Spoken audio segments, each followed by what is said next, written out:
Hey guys, this is Recap Haven. This is part 2 of this redo series. The part 1 was more than 12-hour long, so I had to cut the video into 2. If you haven't watched part 1, please watch it. The link is in the description. The scene kicks off with a floating skull, looking startled as it senses something off. It's all about the protective ward on the White Tiger Tower, which seems to be acting up. The skull gets all worried, thinking those pesky birth-death masters are causing trouble again. But hold up. A cloaked figure reassures it to chill, insisting that's not the case. Turns out, it's the freshmen who are responsible. The skull's relieved, realizing they're just doing what they were told. Switching over, we see a mysterious figure, pondering about how the freshmen might unleash their true potential. The stakes are high, and the pressure is on. Back to our skull buddy, wondering what happened to the other wards that were supposed to guard the entrance. Where did they all go? The cloak figure drops the news that most of the other wards have stopped too. Oh, things might be getting serious. The skull's sweating it out, baffled that the majority of the wards were stopped despite casting so many. Who's pulling these strings?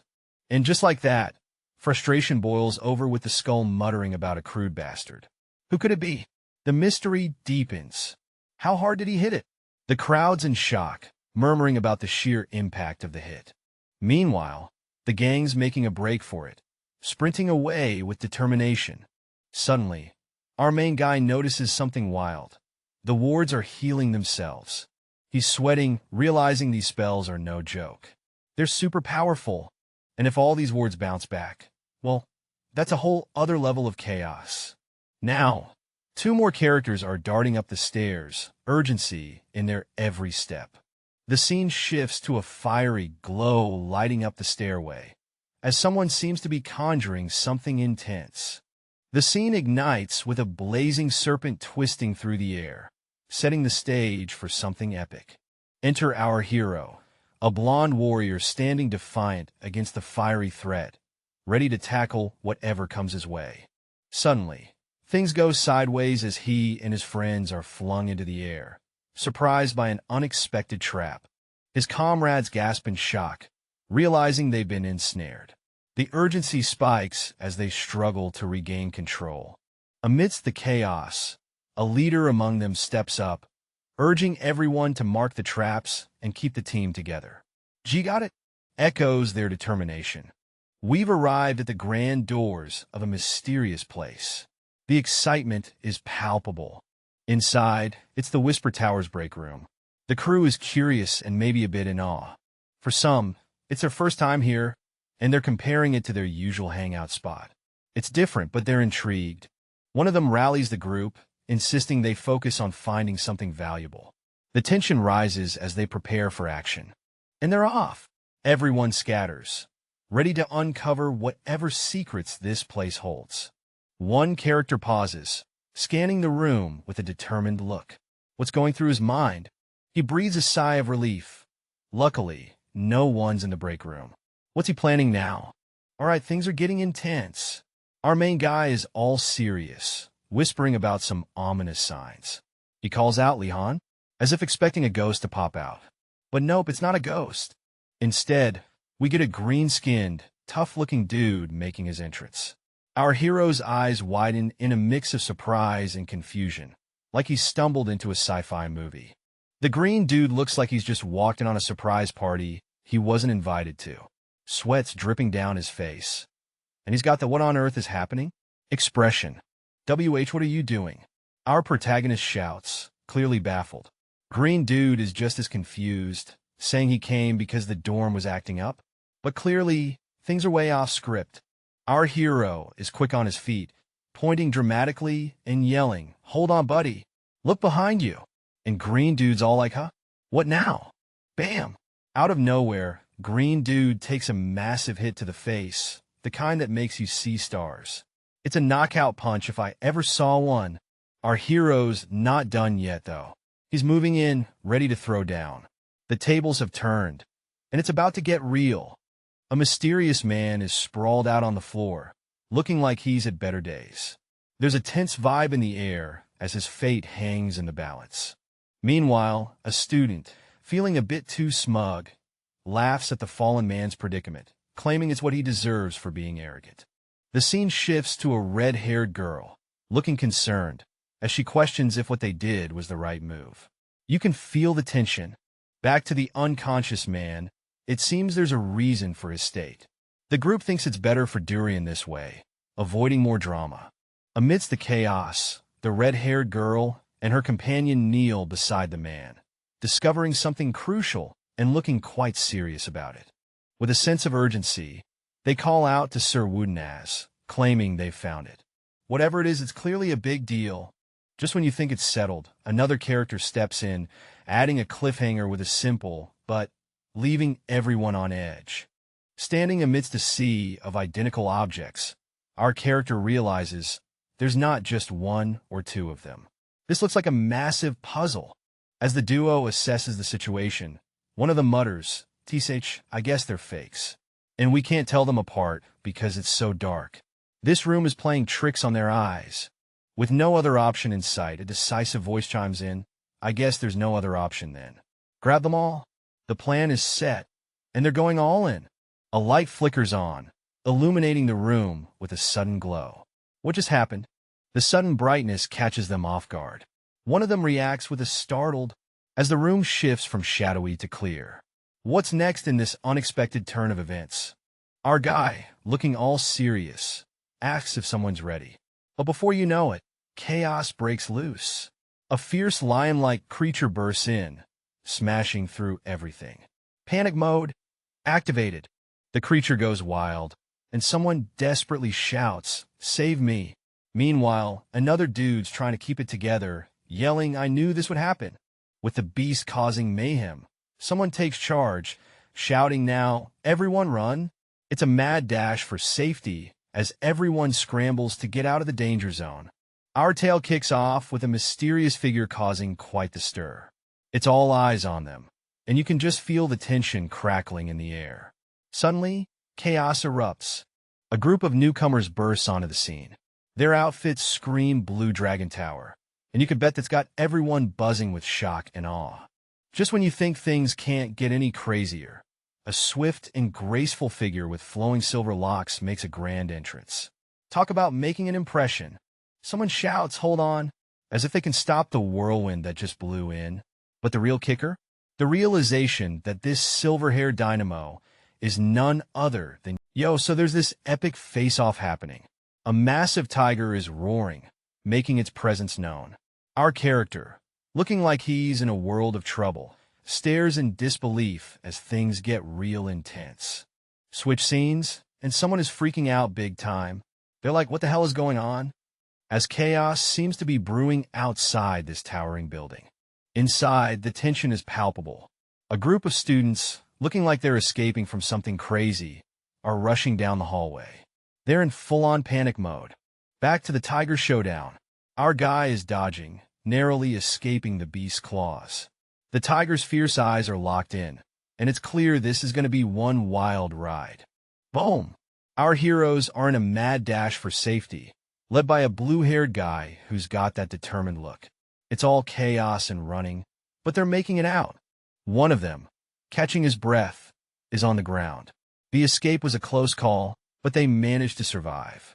The scene shifts to the quiet entrance of a mysterious building, almost like a breather before the storm. Blurry-faced, but clearly focused, the leader takes a moment to gather his thoughts. A deep breath, then back to action. The team regroups, relieved they've made it through. The leader reassures them, "We survived, but the tension is still thick." With urgency in his voice, the blue-haired leader rallies the group. "Everyone, get up!" They need to move fast, following the trail of the blue dragon. He warns them about the incoming students from the Tiger Tower. "It's go time, folks." Last orders barked. "Carry anyone who's knocked down and run." The urgency is real, and they're on the move again. Our story heats up as a blonde-haired character is fuming, calling out Woodenaz with some serious shade. It's clear he's not here for tea and biscuits. Things get spicier as we see another character feeling betrayed, yelling out their frustration. Drama levels are through the roof. Enter the mysterious figure, making a grand entrance with perfect timing.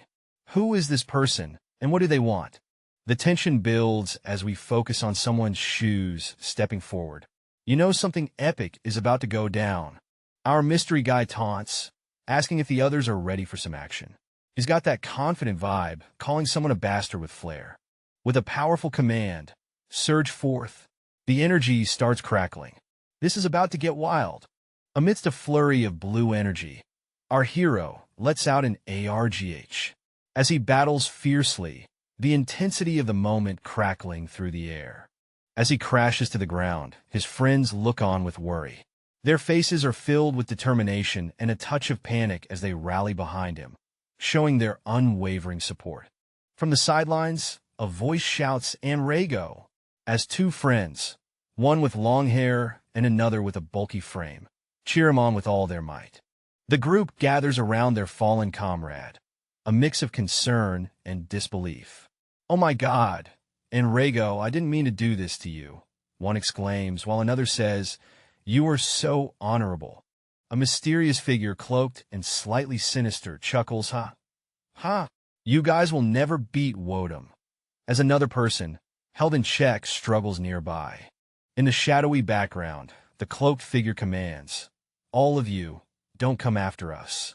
I can come at you as many times as I want." His eyes flash with a chilling determination, hinting at a deeper plot. All right, let's think.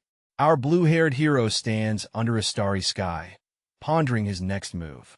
The blonde guy, with a serious expression, plans a quick maneuver involving his sword. He's all about strategy, but there's a sudden twist. Huh? Something unexpected catches the blonde guy's attention. He's baffled. With a swift motion, a finger jabs forward, pointing decisively. What's the plan here? Things heat up as the blonde guy shouts a warning. "Behind you!" They're on high alert now. Facing them, an orc-like creature laughs off their efforts, mocking them for their shallow tricks. A sudden burst of energy cuts through the tension, leaving everyone on edge. Our blue-haired hero is now entangled in a swirling, snake-like bind, caught in a mysterious force. The scene kicks off with an unknown character looking utterly shocked, eyes wide, and clearly caught off guard by something intense. Nearby, a group of characters is also caught up in the chaos. One of them turns around with a look of surprise, trying to make sense of the unexpected situation. Things get wild as our white-clad friend finds themselves in a not-so-friendly hug with a gigantic snake. Talk about a tight spot. The tension skyrockets with a blood-curdling scream, though our hero's face is blurred out, leaving us guessing. Enter the scene, another character in a coat, looking pretty shocked at the snake fiasco. What's going on here? Welcome to the Magic Academy Survival Guide, where magic mishaps seem to be just another Tuesday. Urgent messages flash. A summon escaped, and everyone's on high alert. Looks like someone's in big trouble. Suddenly, a blood-curdling scream pierces the air, making everyone jump. Our main guy, looking sharp in his suit, is startled as he faces a shadowy figure. The atmosphere is thick with suspense as they lock eyes. The tension escalates when the mysterious figure lunges, and our hero is caught off guard. He's trying to understand the situation, but the intensity of the moment is overwhelming. In a flash, our hero unleashes a burst of energy, swirling around him like a cyclone. It's a dazzling display as he fights back, showcasing his hidden powers. The clash is electrifying, leaving everyone on edge. A blue-haired character is startled, eyes wide with surprise at something unseen. A mysterious figure, likely Professor Garcia, steps in with a commanding presence, holding a staff and telling Li Han to get behind them. Li Han appears confused, questioning the situation, while the professor seems to be addressing a recurring issue with escaping summons. A vine-like creature is spotted, wriggling towards them, and someone points out its attempt to retrieve its friend. The professor grips the staff tightly, readying for some serious action. With a dramatic flourish, the professor unleashes a powerful energy, illuminating the scene with an intense light. Tentacles are scattered on the ground, suggesting a recent battle. The atmosphere is tense with the remnants of the fight. Two characters stand among the defeated creatures. The woman seems tired, commenting on the situation while the man stands silently. The woman, with striking dreadlocks and a confident demeanor, asks the man about the incident. He's carrying something heavy, perhaps part of the aftermath. She speculates about the attack, mentioning that random magical occurrences aren't uncommon and wonders if it's a student experiment gone wrong. A student is wrapped in a tentacle, looking bewildered. The woman continues explaining that students often mess up their magic experiments. The woman dismisses the incident lightly, saying such things happen often, while the man listens, seemingly unconvinced. The man questions the seriousness of the issue, pointing out that students were attacked. Despite the tension, he thanks the woman for her explanation, laughing it off. Heard about the other summons escaping? Yeah, our blue-skinned friend is casually sitting there, draped in robes and headgear, while this cloak figure just dropped the news. They're hoping it gets sorted out soon. Fingers crossed, right? So, the blue-skinned dude with the dreads isn't sweating it. He's all chill, we'll have it sorted in a month tops. Just don't do anything reckless until then. Sounds easy enough? Wait a month? Our cloak buddy seems a bit taken aback. But hey, blue dude insists on playing it safe. Gotta be cautious, you know? Now our cloak friend is out there, reflecting under the sky. Seems like something's hit home. Ah, the classic realization moment. Professors, man, they never change, do they? Sighs all around. And there's the tower, standing tall and majestic. Just letting you soak in the scenery for a bit. Whoa, what's this? A spooky holographic skull is giving out some serious warnings. Danger! Danger! Chairs are knocked over. Who's been up to some mischief now? This library scene is tense. A student throws their hands up in frustration, unable to even describe how ridiculous things have gotten. It's like they're caught in a mystery novel, and the plot just keeps thickening. Now, the gang's all together, and theories are flying around. One student bets the situation was intentional, questioning why it's taking so long to catch whoever's behind it. Another adds, I think the headmaster must be involved. Conspiracy vibes, anyone? Meanwhile, across the room, another student casually sips their drink, looking cool and collected. They're in no rush, just watching the chaos unfold. With a knowing smirk, the same student casually sips their drink and drops a bomb. I'm pretty sure the professors are just lazy. Oh snap, shots fired at the faculty. Switching gears, we dive into a mysterious scene with a glowing blue entity surrounded by warriors. One of them boldly declares they know the answer. But what's the question? It's all shrouded in mystery. More revelations drop as a wise figure points out the answer is obvious, even showing a scroll to prove it. But what does a cup of tea have to do with it all? The mystery deepens. Back to our library gang. One student decides to abandon the chaos and suggests, let's just forget about it and eat breakfast. They'll make something. Priorities, right? Sometimes a good meal solves everything. In a cozy kitchen, someone is slicing a bright orange vegetable, prepping for what seems to be a delightful meal. A group gathers around a bubbling pot, anticipation thick in the air as they wait for the culinary magic to unfold. A character with dark hair and a snazzy outfit declares the meal ready, highlighting the effort put in for everyone's hard work.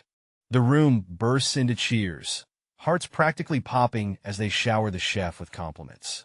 Outside, the day's bright and cheery. But hey, patience is a virtue as folks jostle for their turn to dig in. Inside, someone savors a spoonful of the meal, the taste bringing a moment of pure bliss. A blonde character muses over the day, finding the bright side in the delicious meal despite any hiccups. The squad's chilling in a cozy room, and someone's all like, huh, as they settle into their seats. Golden-haired dude's hyped, bragging about how they made some White Tower folks look goofy. His friend with the red hair seems amused. The focus shifts to a delicious bowl of soup. It's so nice to eat something so delicious together, someone says, savoring every bite. Sunlight filters through the window, casting a warm glow on the room.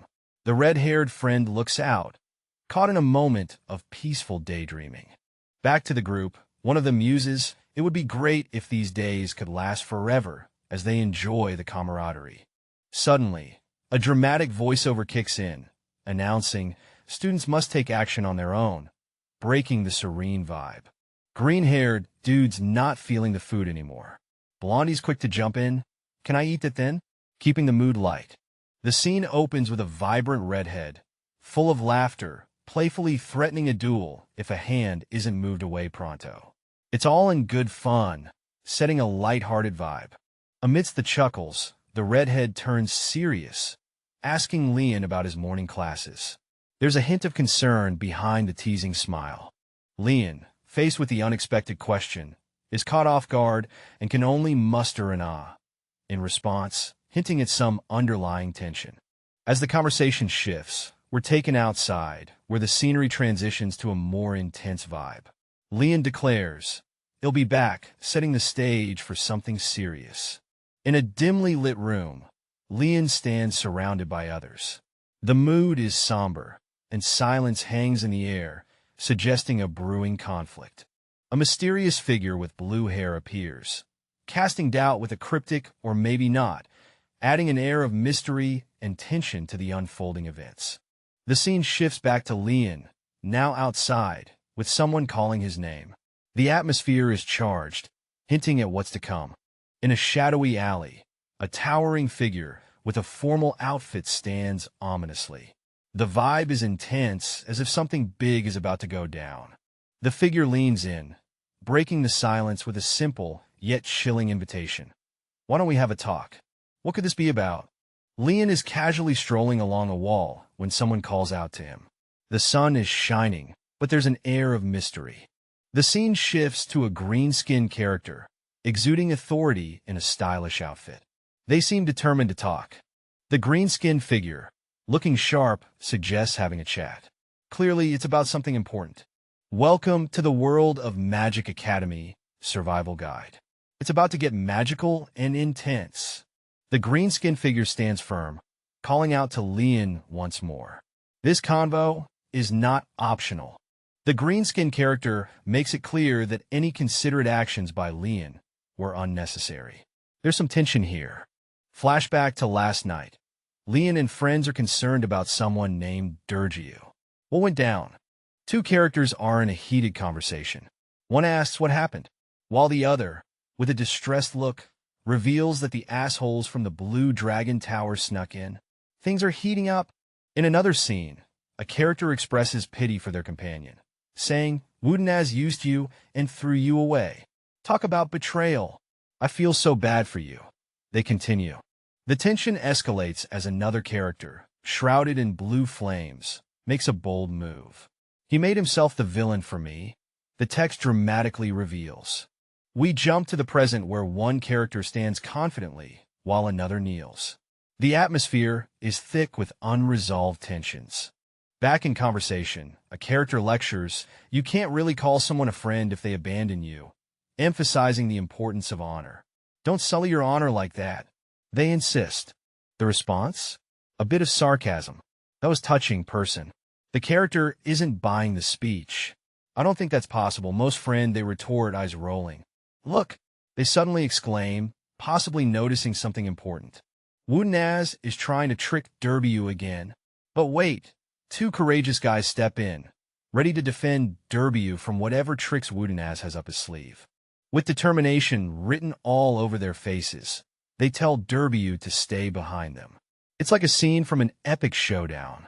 Durgiu, watching his protectors, seems to think things are going his way. It's all chill vibes, at least for now. Good morning, everyone. The day kicks off with cheerful greetings. Everyone seems ready to tackle whatever the day throws at them. Morning, Professor. A new character steps in with a confident stride, ready to take on the day and whatever nonsense it might bring. The professor, with an air of authority, discusses the odd rumors about summons roaming the academy. He's on it, promising to find solutions for the students. But amidst the professor's reassurances, one student is not convinced. He's worried, sensing things might not, and after careful consideration, a robotic hand dramatically points upward, signaling a decision. It's about to go down, folks. In the next panel, the professor, looking like he just walked out of an epic fantasy novel, declares, let's use it as practice. The students are shown facing a menacing creature, and you can just feel the tension. Our blue-haired protagonist is deep in thought. He's got that intense gaze that screams main character energy. He's pondering the professor's plan, weighing the risk and the excitement. Suddenly, one of his friends chimes in, agreeing with the professor's daring idea. Our protagonist is caught off guard, looking like he just got slapped by surprise. The squad, now pumped and determined, decides that running away isn't an option. A true knight must face fear and overcome it.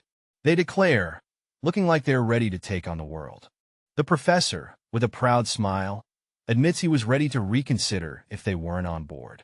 But seeing their resolve, he realizes these swordsmen are cut from a different cloth. Finally, the spotlight is back on our blue-haired hero, Wodana, who, despite the blur, seems to agree enthusiastically. "It was an excellent idea, Professor," he proclaims, sealing the deal. Instincts are a funny thing, right? Our main guy suddenly feels them kicking in like he's got a sixth sense or something. An elf-like character steps up, ready to organize some chaos. "All right," he says, looking all confident. "Time for some group formation." Elf Dude is sorting everyone into groups of 3. Grab your number, folks. The suspense is real as we wait for the group results. People hold up their numbers, revealing their fate in the groupings. Meet Group 4. Leghan, Durgzil, and Giselle. Looks like an interesting mix. My luck is absolutely trash today. Our main guy is having one of those days where everything seems to be going wrong. He's walking with a friend who's clearly not thrilled either. "Thanks to you. Things were very pleasant back then, Norman." A sarcastic jab from someone who remembers that day all too well. He's talking about when I drugged him. Yep, that's not something you forget easily. Our guy reminisces about a not-so-great decision. A close-up shot of our main dude, letting out a sigh. Seems like he's ready to face whatever comes next. Since we were both at fault for acting like children, why don't we just move on and put it behind us? He's trying to patch things up, but will the others agree? What? Move on? Looks like moving on isn't on the agenda for everyone involved. Some serious side-eye happening here. "You aren't serious, are you, Leon? How ridiculous." His friend isn't buying the whole "let's move on" speech. Once goblins get angry, they stay mad for a long time.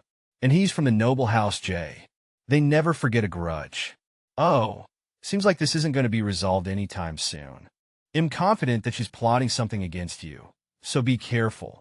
Meanwhile, another character seems unfazed, ready to tackle the upcoming assignment. "All right, everyone." Our main character is rallying the troops, setting the stage for what's about to come. It seems like everyone is in their groups. "Let's move on to the next step," says another character, keeping things organized and on track. A party must always have a leader. I've already prepared a means for how to decide the leader. This character is laying down the rules, ensuring everyone knows what's up. The person with red paint on their paper is the leader of their group. The leader will issue commands while the rest of the group follows. The stakes are getting higher with this simple yet decisive method. A leader? I've got a bad feeling about this, thinks our protagonist as anxiety creeps in. The suspense is real. "Durgio, could you please tell me that you have red paint on your paper?" "Sorry." The tension reaches its peak as the unexpected unfolds. All right, picture this. A sunny school day with our green-skinned friend looking all serious. In the background, a student is walking by, minding his business. What's brewing here? Enter the blonde dude, rocking that robe like he's in some wizardry academy.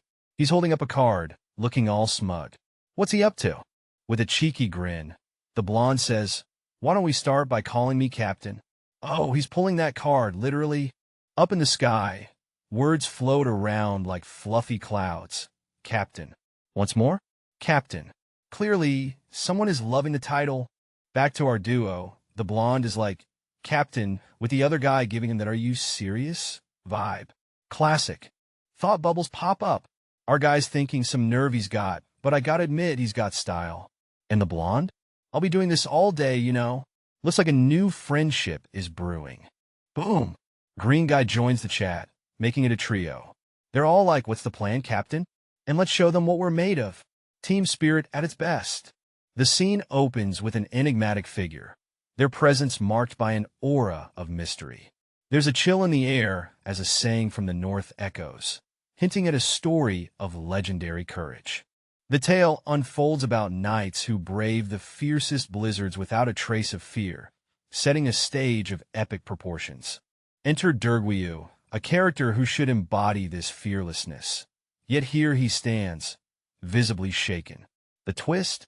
He's facing two individuals who seem to hold the power to terrify him. Cut to a classroom scene where things lighten up. Our greenskin character is now in a more academic setting, visibly nervous as two fellow students stand before him. A student with a blurred face enthusiastically calls out to the professor, eager for knowledge or perhaps a bit of reassurance. The conversation shifts to a pressing question about the type of summon they will face. The excitement is palpable, the mystery thickening with each passing moment.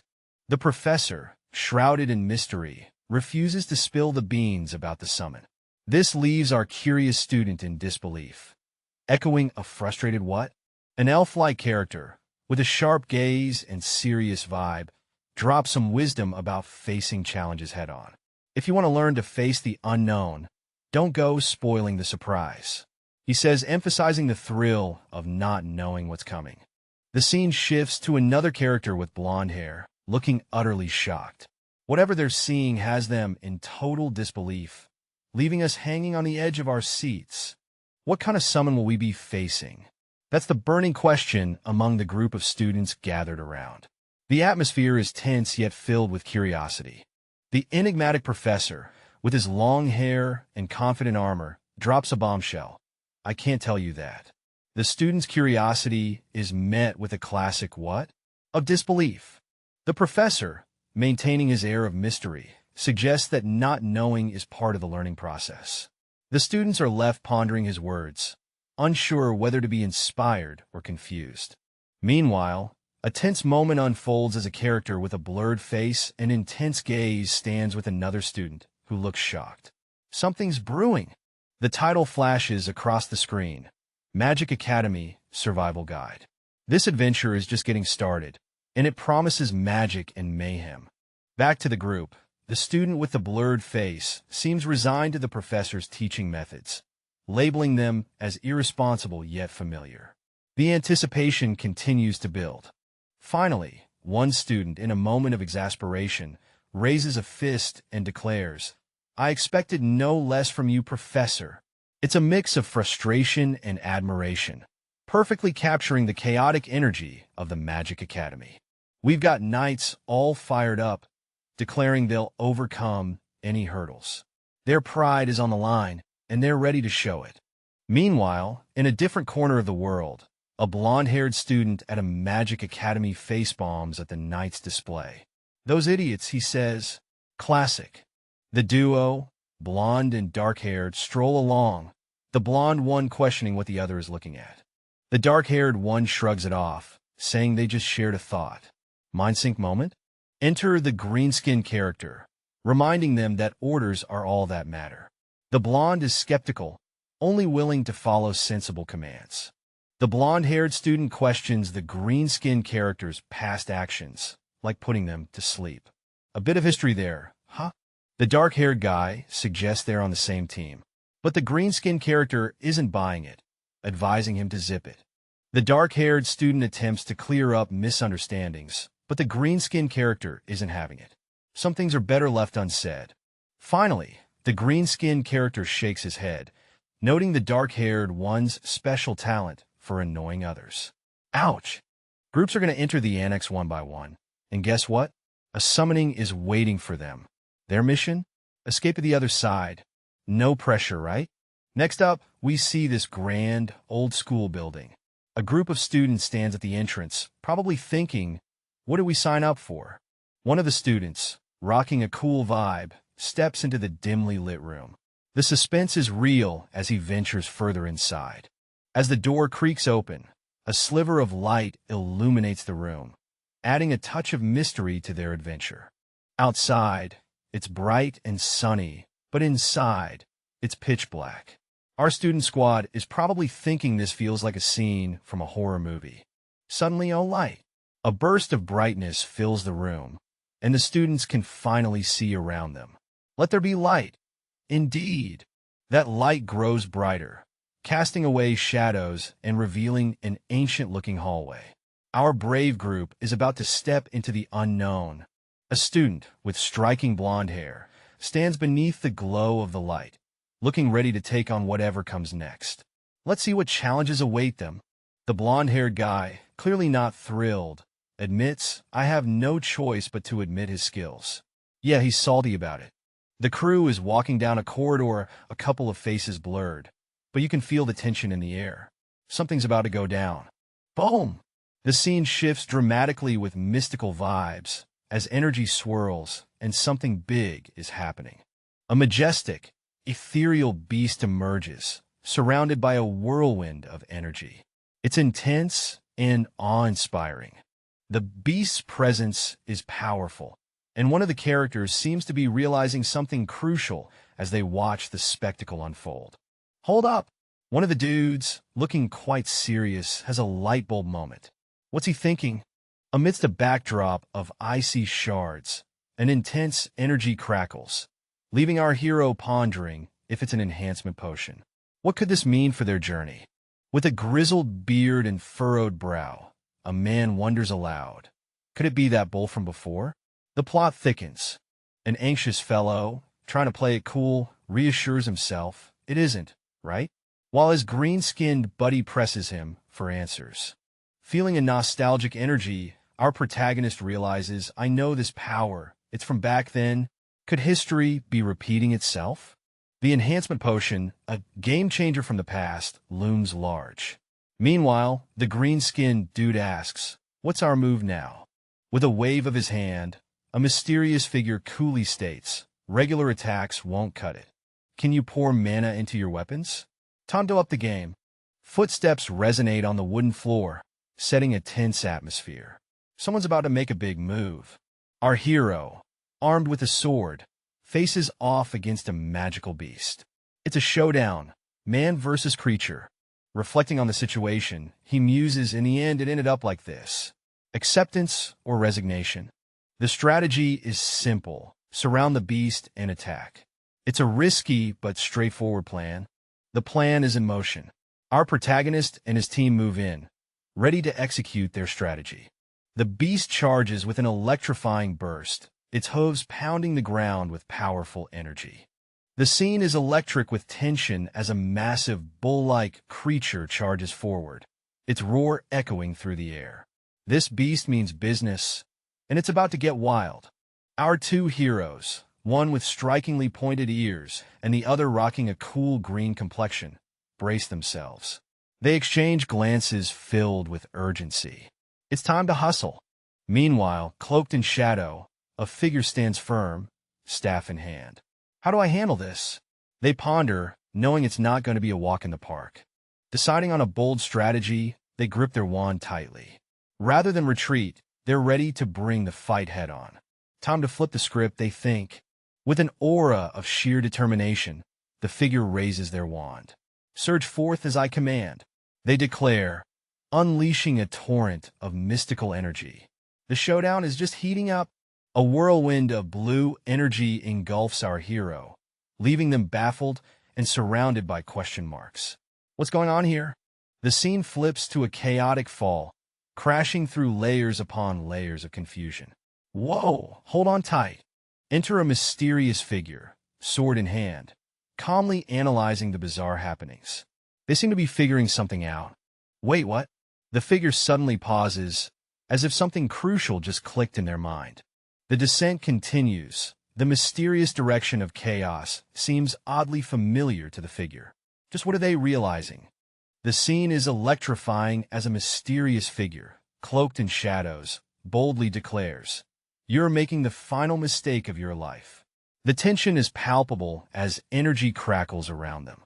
The intensity ramps up as we see another character, with wild blonde hair and a shocked expression, exclaiming, "He's fucking."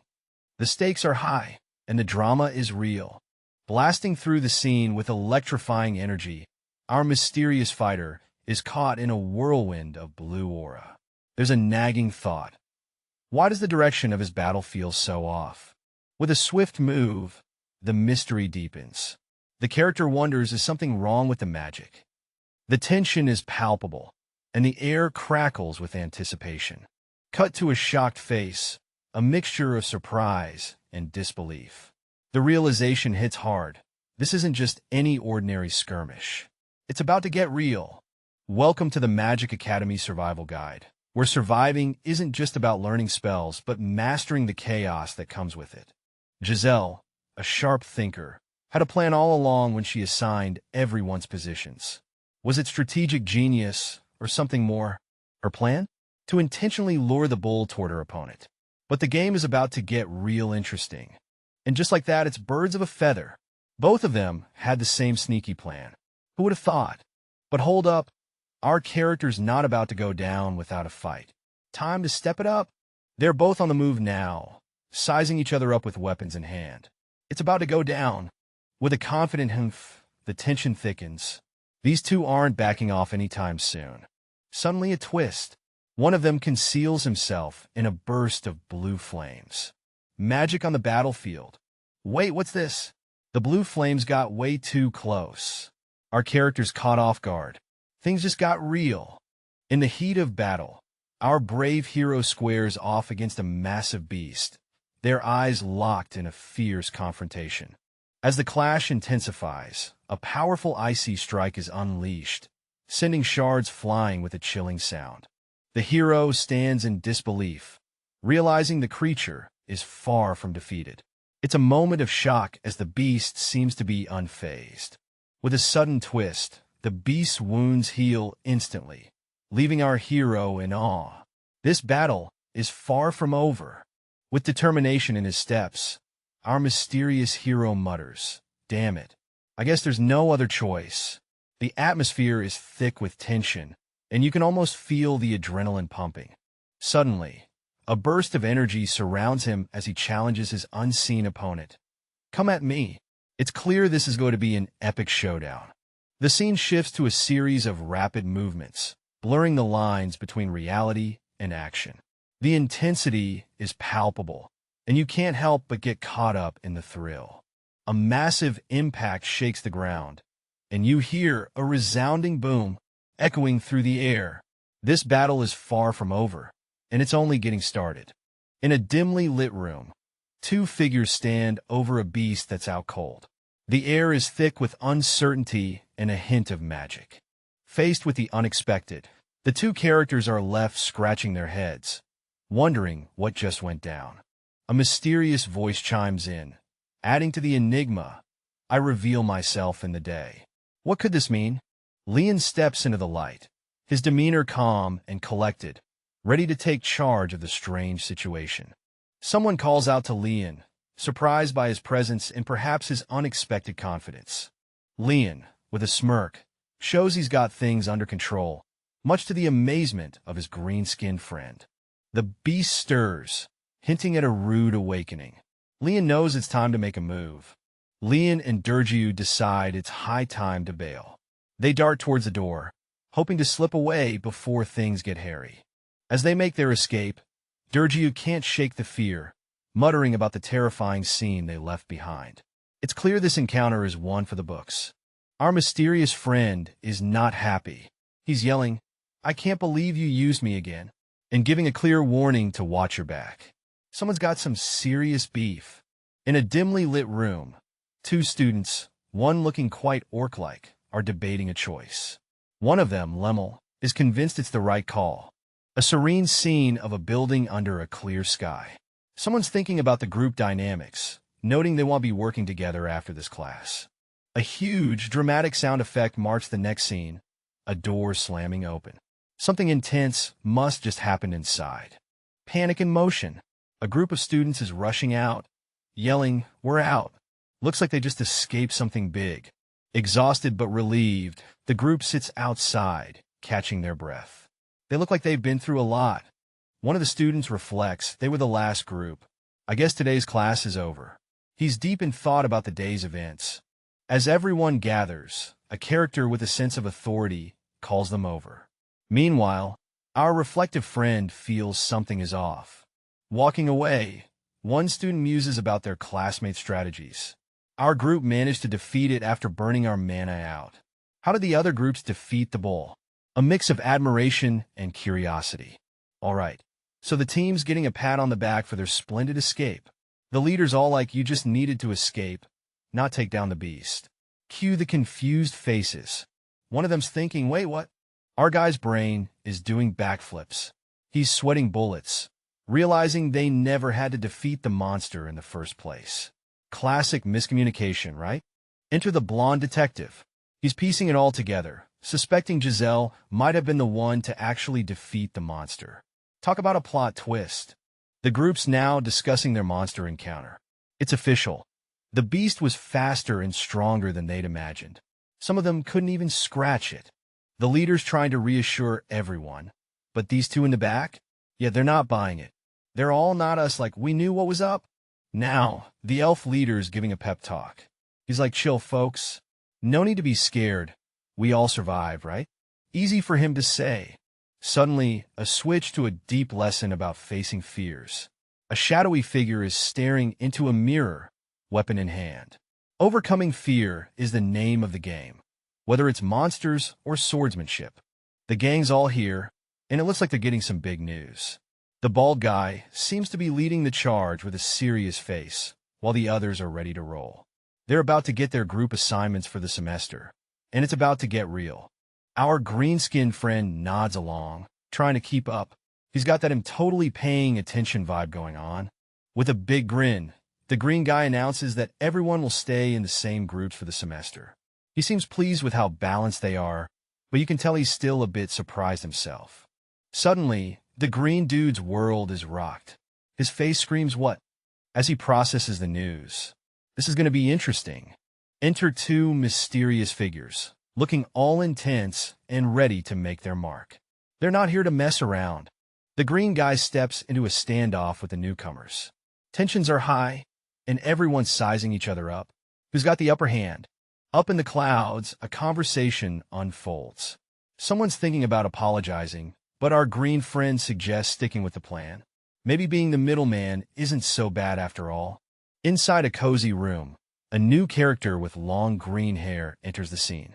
The atmosphere is calm, but there's an undercurrent of something brewing. What's next for our heroes? All right, so we got this red-haired student, full of energy, ready to dive into class. She's got that let's do this vibe going on, while her friend, standing next to her, seems a bit more chill. Now, the friend mentions it's about time for someone named Leon to show up. You can feel the anticipation building up. Boom! Leon's name is dropped again, and the red-haired student seems a bit surprised or maybe even worried. Something's up with this Leon guy. Enter Leon, escorted by two others, looking like a VIP or maybe a troublemaker.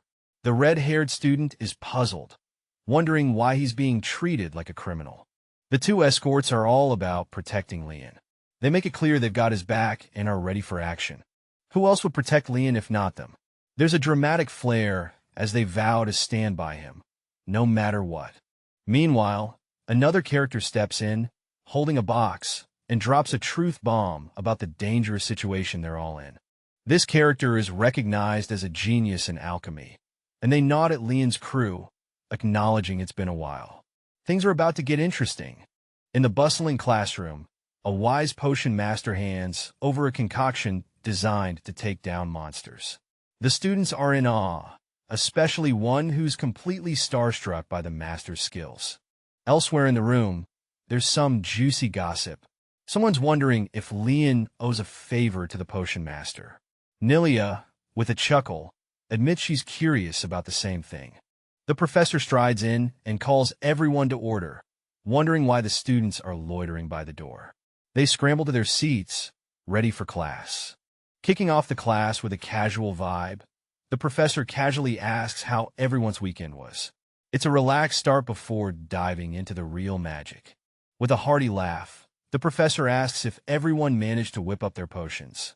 There's a mix of excitement and dread in the air. The students, trying to keep it cool, confirm they made the potion. But there's a twist. One student senses something strange, like hearing everyone's thoughts. Our thoughtful student is puzzled, questioning why it feels like they can hear the inner thoughts of their classmates. What's going on here?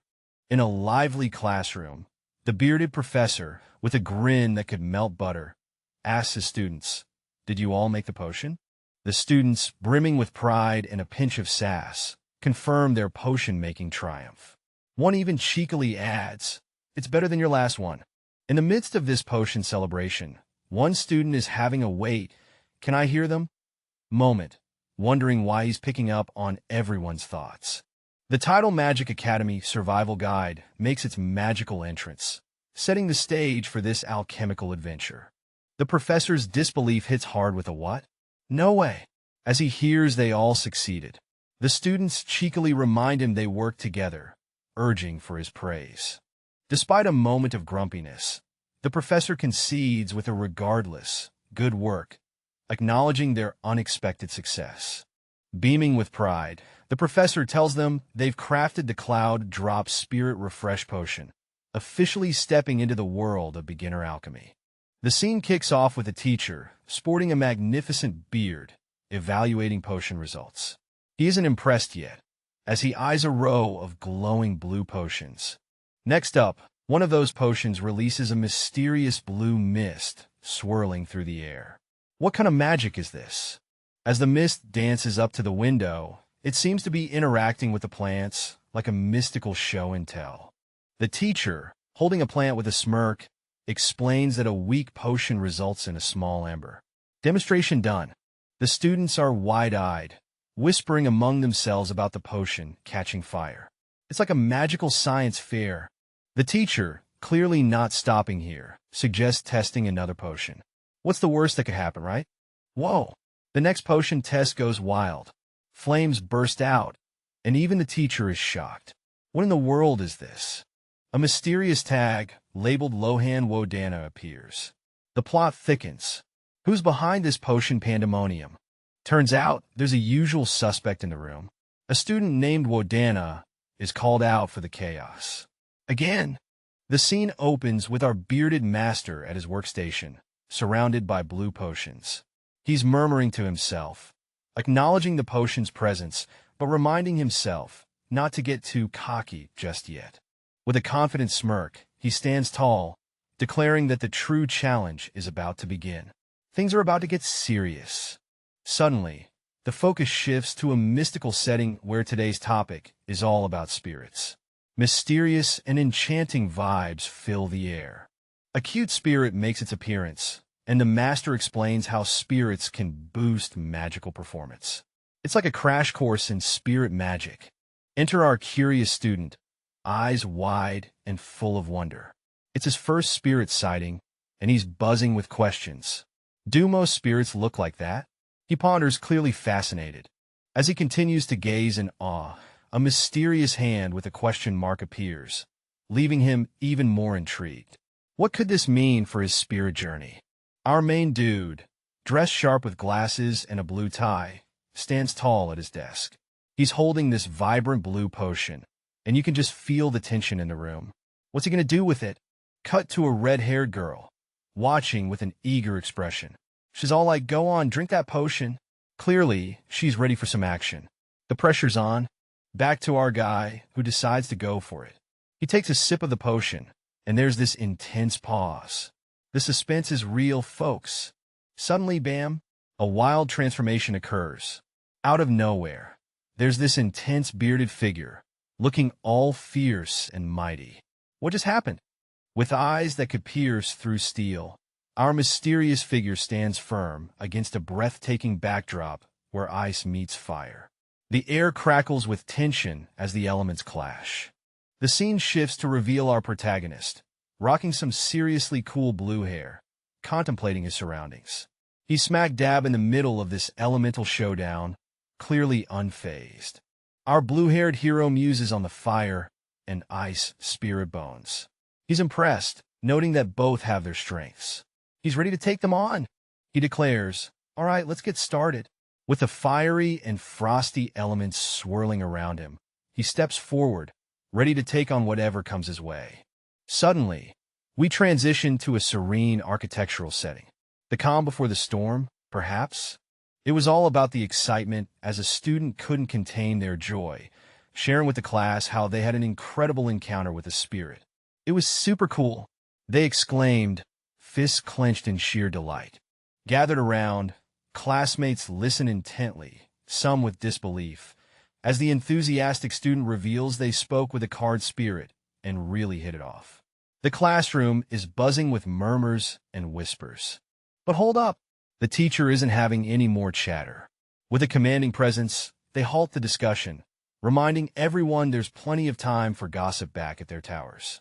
With the class attention secured, the wise teacher lays down some knowledge. They stress the importance of connecting with spirits, encouraging the students to seize any chance they get to bond with these mystical entities. The session wraps up with the teacher dismissing the class. A quick thank you for the class echoes, and everyone begins to shuffle out, minds likely still filled with thoughts of spirits and contracts. As the students file out, there's a noticeable mix of chatter and contemplation. One figure lingers at the doorway, possibly pondering their own spirit encounter or just trying to avoid the rush. Just as everyone thinks the day's lessons are done, the teacher calls one student back. There's something more to discuss, something intriguing. The teacher's curiosity is piqued. How is it? They ask, eyes fixed on the student.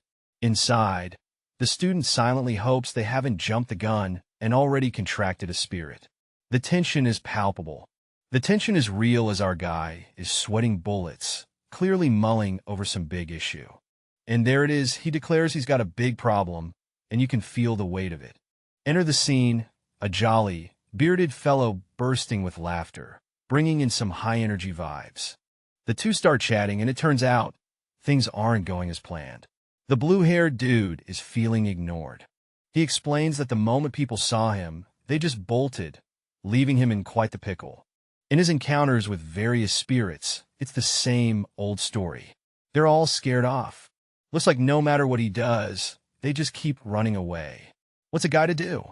Our bearded friend is deep in thought, recalling something familiar. Could it be a tale from the past? He remembers a story of a magician who journeyed back to the spirit realm after becoming an archmage.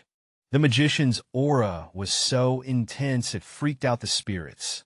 Back to reality, the bearded dude explains that the spirits might be acting weird because of someone's mana pool. But don't worry, he's got a solution up his sleeve. Turns out the archmage managed to get chummy with a spirit eventually. How did he pull it off? He restrained them with spells and forced them to become his friends. A cloaked figure, wielding a staff, stands amidst swirling magic, binding creatures. Nearby, a young man and a bearded companion observe with intrigue. He forced them? The young man's eyes widen, processing the unexpected twist. His mind races, questioning the morality of such power. The scene opens with a character expressing surprise, learning that an archmage successfully got closer to a spirit. Really? What did he do? They ask, curiosity piqued. The answer unfolds as another character explains that the archmage used an unusual method, sparking a visual of a mysterious figure with a spirit. The listener is silent, clearly taken aback. The revelation hits hard. He forced them? Echoes in the air, leaving the listener stunned by the archmage's methods. The title card Magic Academy Survival Guide appears, promising an adventure filled with magical mysteries and survival tactics. Two characters are discussing the strength of spirits in the spirit realm. One of them seems to have encountered a small problem. The bearded character, with a jolly demeanor, encourages the other to give it their best shot, suggesting that the process could be fun. The other character, clearly frustrated, wonders how the bearded one could be so nonchalant about the situation. Amidst this, there's a cheeky thought about stealing more food from the bearded character's cabin next time. A different character, with white hair, points out a significant problem to Leon, indicating something serious is up. The group, including Leon and the white-haired character, walks together with a sense of purpose, as if heading to an important destination. In a room filled with sunlight, a white-haired character drops some wisdom about how spirits often fear humans because of misunderstandings. A couple of students ponder, since when was she here? While another thinks, I thought she was too busy for us. The conversation takes a turn as a character mentions similar events happening within their church. The big question on the table is there a way to avoid that? Switching scenes, we see a mysterious figure talking about how the church used potions, similar to those used in class, to deal with these situations. The room buzzes with excitement as the revelation drops that these potions can appeal to spirits. Students are all like, whoa, I didn't know you could do that. The white-haired character continues, revealing a secret recipe for making those potions, specially crafted for spirits. They've even assisted in producing them before, adding to the air of mystery and expertise. The group is gathered, chatting about a mysterious recipe. One student, rocking white hair, mentions he might be able to help with some magic skills. His friends are hyped, shouting out a big nice. The white-haired student, looking all serious, explains that this recipe needs a truckload of ingredients. He's scribbling down the details deep in thought. Then he reveals the list, and boy, it's long. Like roll up the scroll kind of long. He's like, see? Look. An orange-haired girl and her friend are taken aback, eyes wide. The guy's thinking that's way too much as he looks at the endless list. Holding up a hand, a character tells Sienna to hold on. They're grateful for the offer, but think it's a bit dangerous. Talk about a reality check. Enter Lisha of House Wumarls, who explains that the academy promotes networking. Apparently, there's a lesson here that the professors are dying to teach. The first character is puzzled by how someone reached their conclusion, but can't deny its truth. Seems like they're having an epiphany. Faced with an enticing offer, they're tempted. The wheels are turning as they consider how this could help them in the future. As they walk away, a thought bubbles up. If they can secure a big haul, things could really change. Tap on the shoulder. Looks like they might have some company. Nalia's companion is like, what's up, Nilia? While she's lost in thought, wondering if she's being too transparent. Nilia, with a determined look, says, take me with you, as some eerie sound effects build the tension. The guy's deep in thought, reflecting, I don't think Nilia was like this in the beginning, suggesting a change in her demeanor. The scene shifts to an impressive school building as our guy wonders, just what is this school's issue? Clearly sensing something's not right. The scene is electric as a blast of energy barrels down, threatening to catch our hero off guard. The tension is real, and you can almost hear the dramatic music in the background. The young man, with his fierce eyes and gritted teeth, isn't backing down. He's caught in the whirlwind but ready to put up a fight. It's a classic UG moment, the kind that makes you root for him even more. Enter the mysterious figure, who seems to be a professor. With a calm demeanor, he holds a glowing orb and points out the young man's lack of concentration. It's like he's saying, focus, young Padawan, but with more gravitas. With a sigh, frustration bubbles over as someone questions the disappearance of an important lesson. Clearly, patience is running thin. We find ourselves in a different space where confusion reigns. A professor, observing from a distance, wonders why a student is struggling so much with what should be straightforward. The narrative reveals that breaking through a student's defenses should be a given for a professor. Yet, Professor Velati seems to have completely overlooked this possibility. The scene kicks off with a character wondering if their opponent has stopped for a break. It's tense, like the calm before a storm.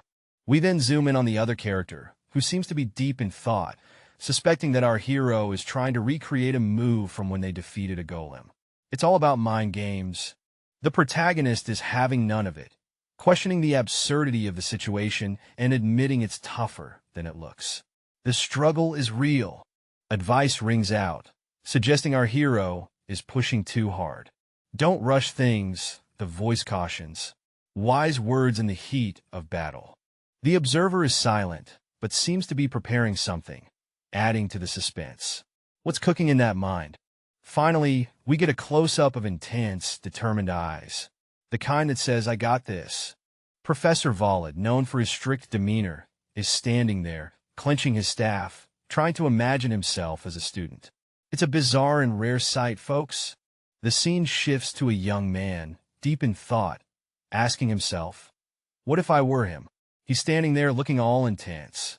Our young thinker is now standing at the edge of a rugged path. He considers the challenges, thinking, even if it were told, it would still be difficult. The path to becoming a magician isn't for the faint-hearted. With a determined look, he simply says, I see. He's ready to take on whatever comes next. Professor Volid, gripping his staff tightly, is puzzled. Why? Are you saying I see? He's baffled by the young man's sudden clarity. In a dimly lit room, a student stands facing his professor. The professor coolly acknowledges the student's impatience, saying, "Your impatience is welcome." Below, a question hangs. What should a professor do to stop a student headed down a treacherous path?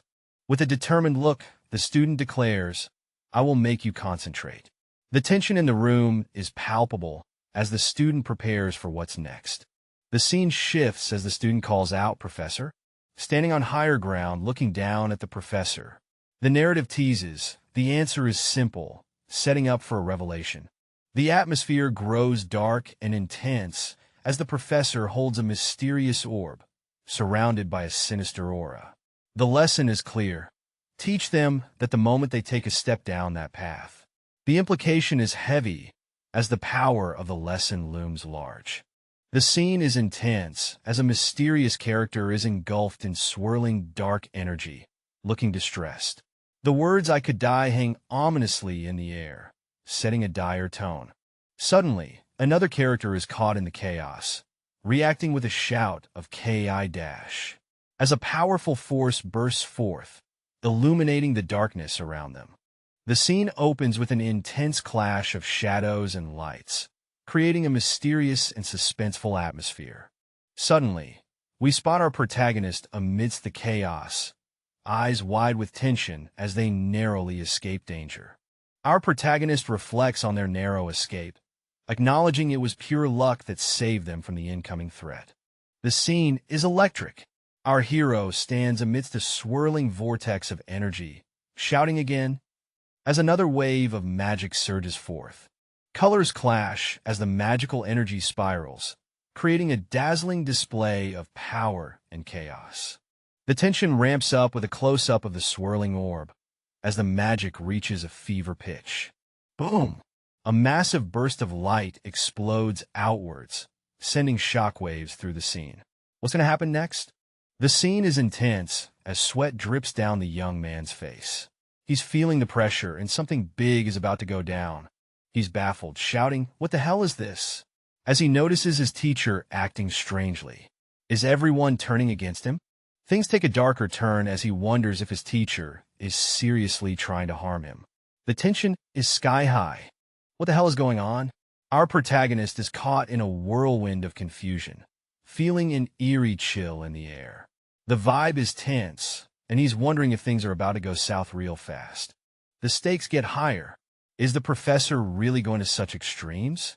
Our hero's mind races with the unsettling possibility that he's in some serious danger. Confirmation of the dread. If it's Professor Voller, there's no doubt things could take a dark turn. The student is on edge, knowing the professor's reputation. And then the determination kicks in. The student realizes it's time to act, sweat trickling down as he braces for whatever comes next. A bold decision looms. Does he confront the professor or just make a run for it? The tension is electric as he weighs his options. The title card flashes, Magic Academy Survival Guide. Looks like this is just the beginning of a magical and dangerous journey. The scene kicks off with our protagonist, looking sharp in his suit, throwing his hand forward. Something big is going down, and he's right in the middle of it. The action heats up as energy crackles above him.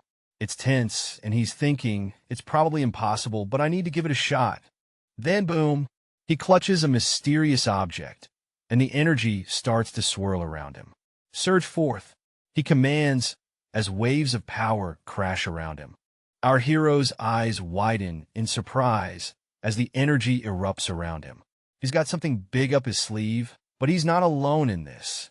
He's talking to himself, trying to reassure his nerves. It's a good idea, but in the wrong direction. This just makes it easier for him to control them. He's hoping, praying, "Please work, please."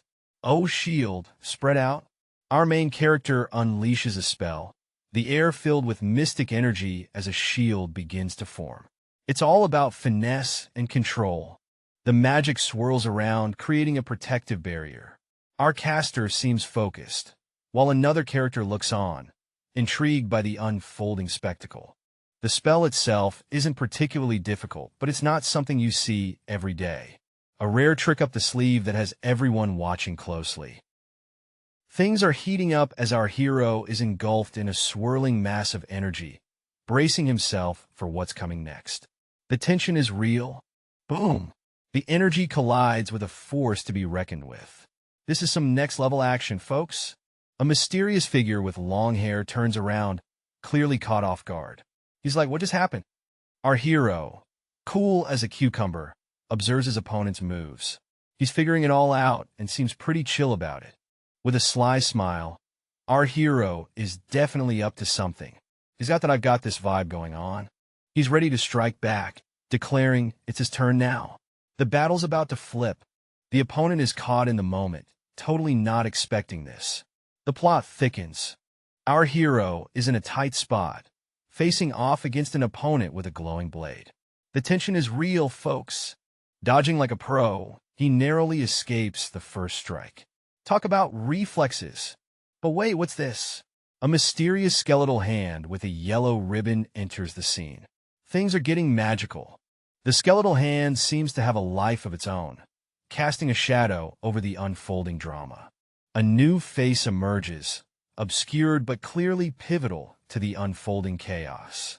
Who could this be? The scene opens with a mysterious vibe. A blurred figure seems important, but the real action is happening elsewhere. In a dimly lit room, a glowing button beckons ominously. The button is pressed, and it lights up with an intense red glow. Something big is about to happen. A sudden flash of energy spirals out from the button, creating a swirling, dramatic scene. A shadowy figure appears, caught in the midst of the energy's path. What could this mean for them? The scene is drenched in shadows and crimson hues, setting the stage for something big. You can almost hear the tension crackling in the air. Dark lines slash across the scene, hinting at something fast and furious. Whatever's coming, it's not going to be pretty. Amidst the chaos, a figure emerges, a guy with a determined look.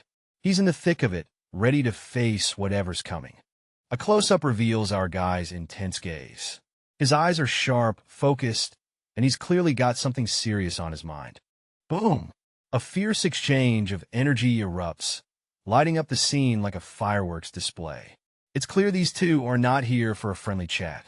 With the smoke clearing, one figure stands tall while the other seems to be at a disadvantage, kneeling on the ground. What's going on? The kneeling figure looks up, facing someone who seems to be a formidable opponent, dressed sharply in a vest. The camera zooms in on the kneeling figure's hands, showing a moment of tension and humility, or perhaps defiance. Our mysterious, well-dressed figure stands over the kneeler, an air of superiority practically radiating off him. Close up on a menacing face, shadows hiding his eyes, but you can feel the intense energy and perhaps a sinister smile forming. I can't believe I made it through that reckoning. Our main guy is seriously sweating bullets, trying to convince himself he's got this. He's clutching onto some papers like they're his lifeline. Boom! A reassuring good work comes in from the side, probably from someone with some authority. Our guy looks a bit stunned by the praise, but you can tell it's boosting his confidence. A tense moment here, as the mysterious figure leans in closer. It's all hush-hush, but you can feel the intensity in the air. Secrets are being shared, folks. We're suddenly in a dimly lit stone corridor, and our guy is all what? Trying to wrap his head around what just happened. It's a real wait what? Moment. A few moments later, he's piecing it all together. After grilling the professor with questions, he finally gets why the professor did what he did. The look of realization is priceless. Now he's reflecting on the professor's praise. Did the prof really like his floundering? Or was it because he tried every trick in the book? This guy's mind is racing. Our protagonist is mulling over lighting a fire next time. Figuratively, of course. The professor's giving some cryptic advice, saying he'll remember this day. Ooh, mysterious. A couple of characters are running up some stairs, and we get a nugget of wisdom. Sometimes going backwards can be the shortcut. It's like a fortune cookie moment, but with more action. The intensity is palpable as our character, in a school uniform, shouts, "Please stop." There's a mix of desperation and determination in the air, hinting at a situation spiraling out of control.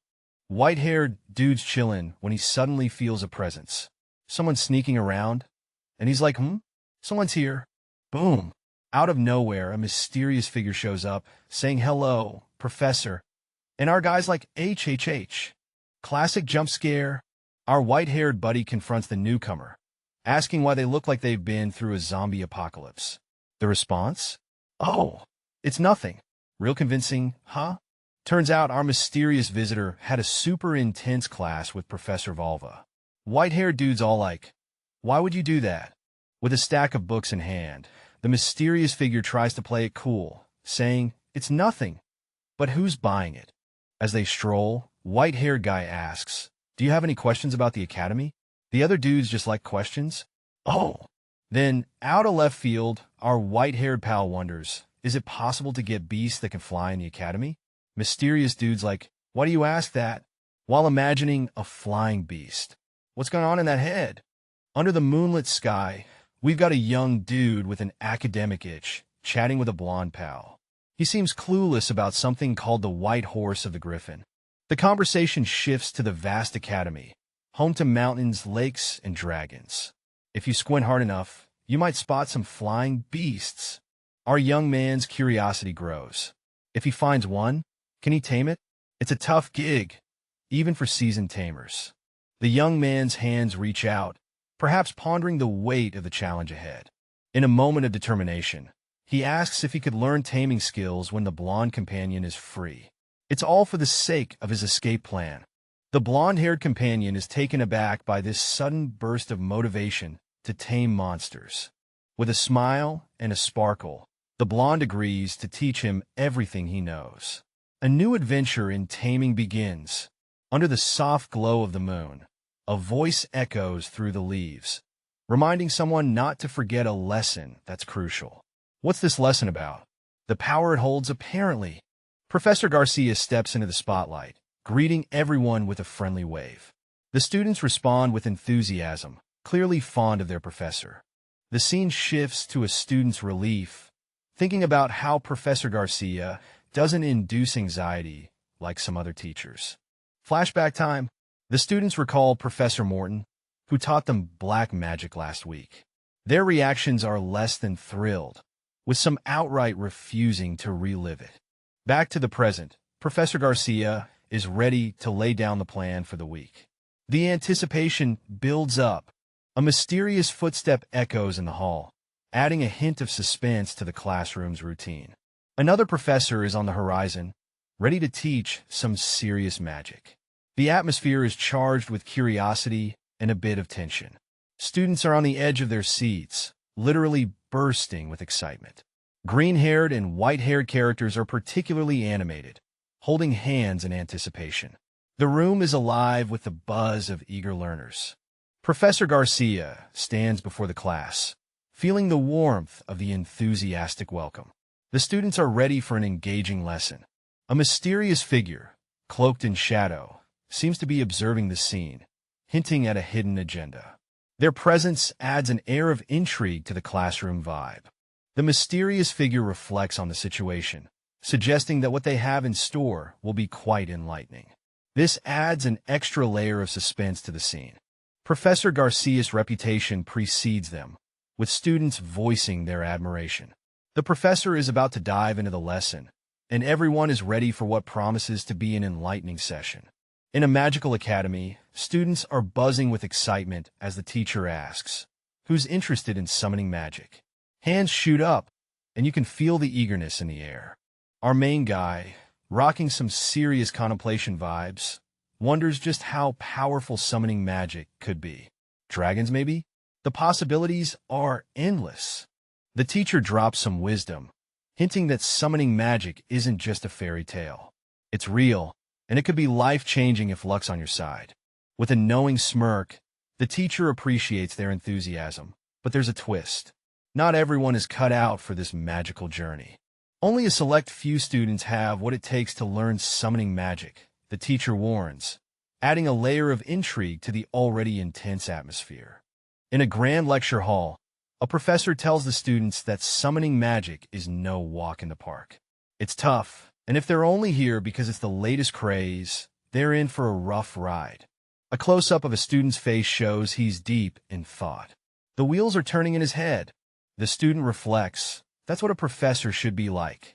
He admires how the professor stands firm despite the tough crowd. Elsewhere, a shadowy figure with a hat and a glowing orb mutters about how some folks just can't handle the mystical stuff. Seems like he's not impressed. Back in the classroom, the professor explains that summoning magic is tied to alchemy. To succeed, one must be well-rounded. Even the tiniest mistake in summoning could lead to chaos. The professor throws down the gauntlet. If anyone's questioning their choice to study summoning, they might want to think twice. The students murmur, wondering who among them really has the talent for this magical roller coaster. A serious chat is going down between two characters, with one asking if the other will give talented students a shot. The tension is palpable. Looks like the plea for the students is met with silence. But the determination is real. Things get intense as one of the characters makes a decisive action, leaving everyone on edge. Bam! A scroll appears, catching the attention of everyone in the room. One student explains that this scroll isn't your average one-use deal. It's got a magic circle inscribed, making it way more special. The instructors are laying down some knowledge, making sure everyone's on board with basic magic theory and arithmetic. The students seem to agree, albeit a bit reluctantly. One student is feeling the vibe shift, noting how the talk about numbers isn't everyone's cup of tea. It's getting real in the classroom. The classroom buzzes with contrasting vibes. Our dark-haired student thinks the lessons are a walk in the park, while his blonde buddy is totally freaking out, claiming it's way too hard. Classic school drama, right? The teacher, with a mysterious aura, lays down some magical wisdom. She's all about how crucial this magic stuff is. And there they sit, our duo, trying to soak it all in while she drops the bombshell about no chance of using advanced magic. Now it's time for some magic practice. The teacher asks everyone to visualize a magic circle. Our dark-haired guy is up for the challenge, looking all focused. Unfurling a scroll, he reveals a complex magic circle. The tension's real, and it's time to see if he's got what it takes to ace this magical test. Alright, so we're diving into a digital wonderland where energy pulses like a neon heartbeat. There's this mysterious presence, almost like it's whispering secrets in code. It's all very Matrix vibes, with a touch of magic. Now, we zoom out to see these ancient cosmic symbols swirling around. It's like the universe's blueprint is merging tech and magic in one epic crossover event. Enter our main dude, with those intense eyes and dark flowing hair. He's pondering some deep stuff about creation and destruction. You can see he's not just any ordinary guy. He's got the chosen one aura. And then bam, he holds up a quill pen, but this ain't your average writing tool. It's got this glow, hinting it's packed with power. What's he gonna do with it? The suspense is real. The scene opens in a classroom where we find two students deep in thought. One student with bright red hair seems intrigued, while the other, a dark-haired fellow, is scratching his head over a quill pen, murmuring about a magic circle. Enter the mysterious teacher with a slick silver bun, holding up a quill pen like it's the latest gadget. She casually drops the bomb that this pen is summoned by a magic circle. Mind blown, right? Our dark-haired student is left speechless, eyes wide as saucers, as he processes this magical revelation. It's like he's just seen a unicorn tap dancing. Huh? Quills? Our red-haired student is confused, wondering why they suddenly thought of quills. Beside them, a dark-haired student echoes the confusion. The mystery intensifies. The teacher unveils the secret. This magic circle is for summoning quills. With a flick, the teacher demonstrates its power, leaving everyone amazed. The dark-haired student is stunned into silence, eyes wide open. What's going on in this magical classroom? Welcome to the Magic Academy Survival Guide, where magic, mystery, and mayhem are on the curriculum. So that's why quills popped into their heads. Our magical instructor is ready to kick off the lesson. Let the learning, and probably some chaos, Begin. Two excited students chant, "Oh, great quill, please come." But magic has a mind of its own. A mysterious energy stirs. Boom! An explosion of blue magic catches everyone off guard. Chaos erupts in the classroom. Whoa! Watch out, students. I guess even thick scrolls can get broken if you mistreat them too much. Ah! She gave us a new one right away. Huh! Everyone look over there. Her summoning magic is amazing. Someone give this girl a medal. Mine looks similar too. Oh no! They shouldn't be satisfied with just something similar. The reason why summoning is so difficult is because of the details. Summoning something similar was no different from failure, unless it was perfectly what was promised. How? It had a chance to attack the magician who summoned it. How dare you attack me with a quill? It seems like this is going to turn into a duel. Leon's just chilling in class when Gammon starts freaking out, claiming there's an attempted murder happening. Leon, being the cool cucumber he is, tells him to chill for a sec. Classic classroom drama, right? Leon, looking sharp in his school uniform, is about to do something with a mysterious paper. What's he up to? Now, the classroom's got a whole different vibe. We've got a horned student, looking all mysterious and stuff, sitting in the shadows. The suspense is real. Our horned friend is deep in thought, wondering why someone hasn't summoned a quill yet, even though he's already got a perfect one ready. Intriguing. Check it out. The perfect quill in all its glory. This guy's got skills, no doubt about it. He's feeling pretty smug, thinking no one else in class has made a better quill. Confidence level max. Time for a plan. The horned student is ready to use this moment to mess with those arrogant blue dragons. Oh, it's on now. Back to the classroom showdown. Horns is calling out someone for not summoning a quill yet. The rivalry is heating up. The scene opens with a mysterious figure, face blurred, standing in silence. It's a moment of calm before the storm. Suddenly, the calm is broken by a guy with cat ears yelling, "Stop ignoring me and look at this." He's holding a quill and seems pretty annoyed. Next to him, a red-haired girl looks unimpressed and asks why he's shouting. As the argument continues, we switch to the mysterious figure from earlier. He whispers, "Come to me, quill," as if summoning something magical. With a dramatic flair, the scene shifts to a powerful blue-haired character, standing confidently, holding a quill. Below, a mysterious scroll starts glowing, hinting at some serious magic about to go down. Our hero is in the middle of a magical storm, looking like he just cracked open the universe's energy drink. Holding a staff, he's surrounded by swirling blue magic, casting an intense glow. What's that? A scroll suddenly appears, shimmering with mysterious symbols. This is some next-level wizardry right here. As the energy crackles around, the scroll glows brighter, like it's holding secrets of the universe. But wait, there's a flicker of uncertainty. Did everything go as planned, or is there a magical plot twist waiting around the corner? Uh-oh, doubt creeps in. Our hero's eye is wide with realization. Did he just mess up big time? The tension is real, folks. You can almost hear him thinking, "Did I fail?" Suddenly the scene shifts. A doorway of blinding light opens up, flooding the room. It's like someone cranked up the brightness to max level. Who or what is stepping through? With a dramatic whoosh, the light continues to pour in. Shadows dance around as something or someone lurks just beyond the brightness. The suspense is killing us. Next thing we know, our hero is sprawled on the floor, looking dazed and confused. With the staff still in hand and steam practically coming out of his ears, he's probably thinking, well, that didn't go as planned. What just happened? Chaos erupts in the classroom.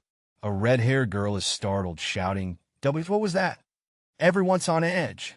The blue-haired boy, holding a glowing feather, guesses it sounded like something exploded. Yep, things just got interesting. Shards are flying everywhere. It's like a magic show gone wrong, and everyone's trying to make sense of it all. The lecture hall is buzzing with confusion. Students are wide-eyed, trying to piece together the magical mystery. Two students huddle together, wondering if their classmate Nodenaz is responsible for summoning this chaos. A close-up of the feather reveals its importance, hinting at its magical connection to the chaos. The feather's shape is perfect, but the boy realizes he messed up the mana control. Oops, magic's tricky. He suspects the scroll might be broken too. Nothing like a magical mishap to spice up the day. It's perfectly fine. A scroll with a cryptic symbol catches everyone's attention. What's the deal with this mysterious parchment? Stay tuned. A character, looking dapper and slightly confused, wonders aloud. How does this make any sense? Clearly, this scroll is no ordinary piece of paper. Elsewhere, a glowing feather descends gracefully into a blue hand. Whoever this mysterious figure is, they seem to be quite important. Our feather bearer stands, fully revealed, looking like they've just stepped out of an ancient myth. They're holding the feather like it's a magical relic. They muse about the challenge of summoning, dropping a hint about someone named Professor Millay. Seems like there's more to this than meets the eye. Meanwhile, a different character is shocked, their expression saying, something has definitely gone awry here. A confrontation begins. The blue-skinned figure stands over a surprised person, declaring no. Clearly, something serious is going down. The plot thickens as the blue-skinned character states, that was not a mistake. What could this mean? The intrigue deepens. A lively debate kicks off as a professor points out that student is talented, but there's a catch coming up. The plot thickens with another voice chiming in. He is arrogant. Clearly, not everyone is a fan. Cue the dramatic feathers. Someone defends the student, protesting, he isn't like that, amidst a flurry of quills. The tension rises with an ominous chuckle. Someone's not amused by the defense. Our blue-skinned ally is sweating bullets, caught up in the heated exchange. A hierarchy among professors? Yup, it's real, especially when one was the student of another. Cue dramatic tension. A wise professor drops some knowledge about students needing to learn the middle path. Indeed, agrees our colorful friend. A tense silence follows between the two professors, as understanding hangs in the air. The scene opens with a mysterious figure offering an invitation. If you still wish to learn, come to my class. The atmosphere is tense and intriguing. Cut to a classroom scene. A student reflects on the common belief that talent is the most important aspect of learning magic, but there's a hint that something more is valued. The mysterious figure's voice cuts through again, declaring the most important things are tenacity and patience, challenging the conventional wisdom.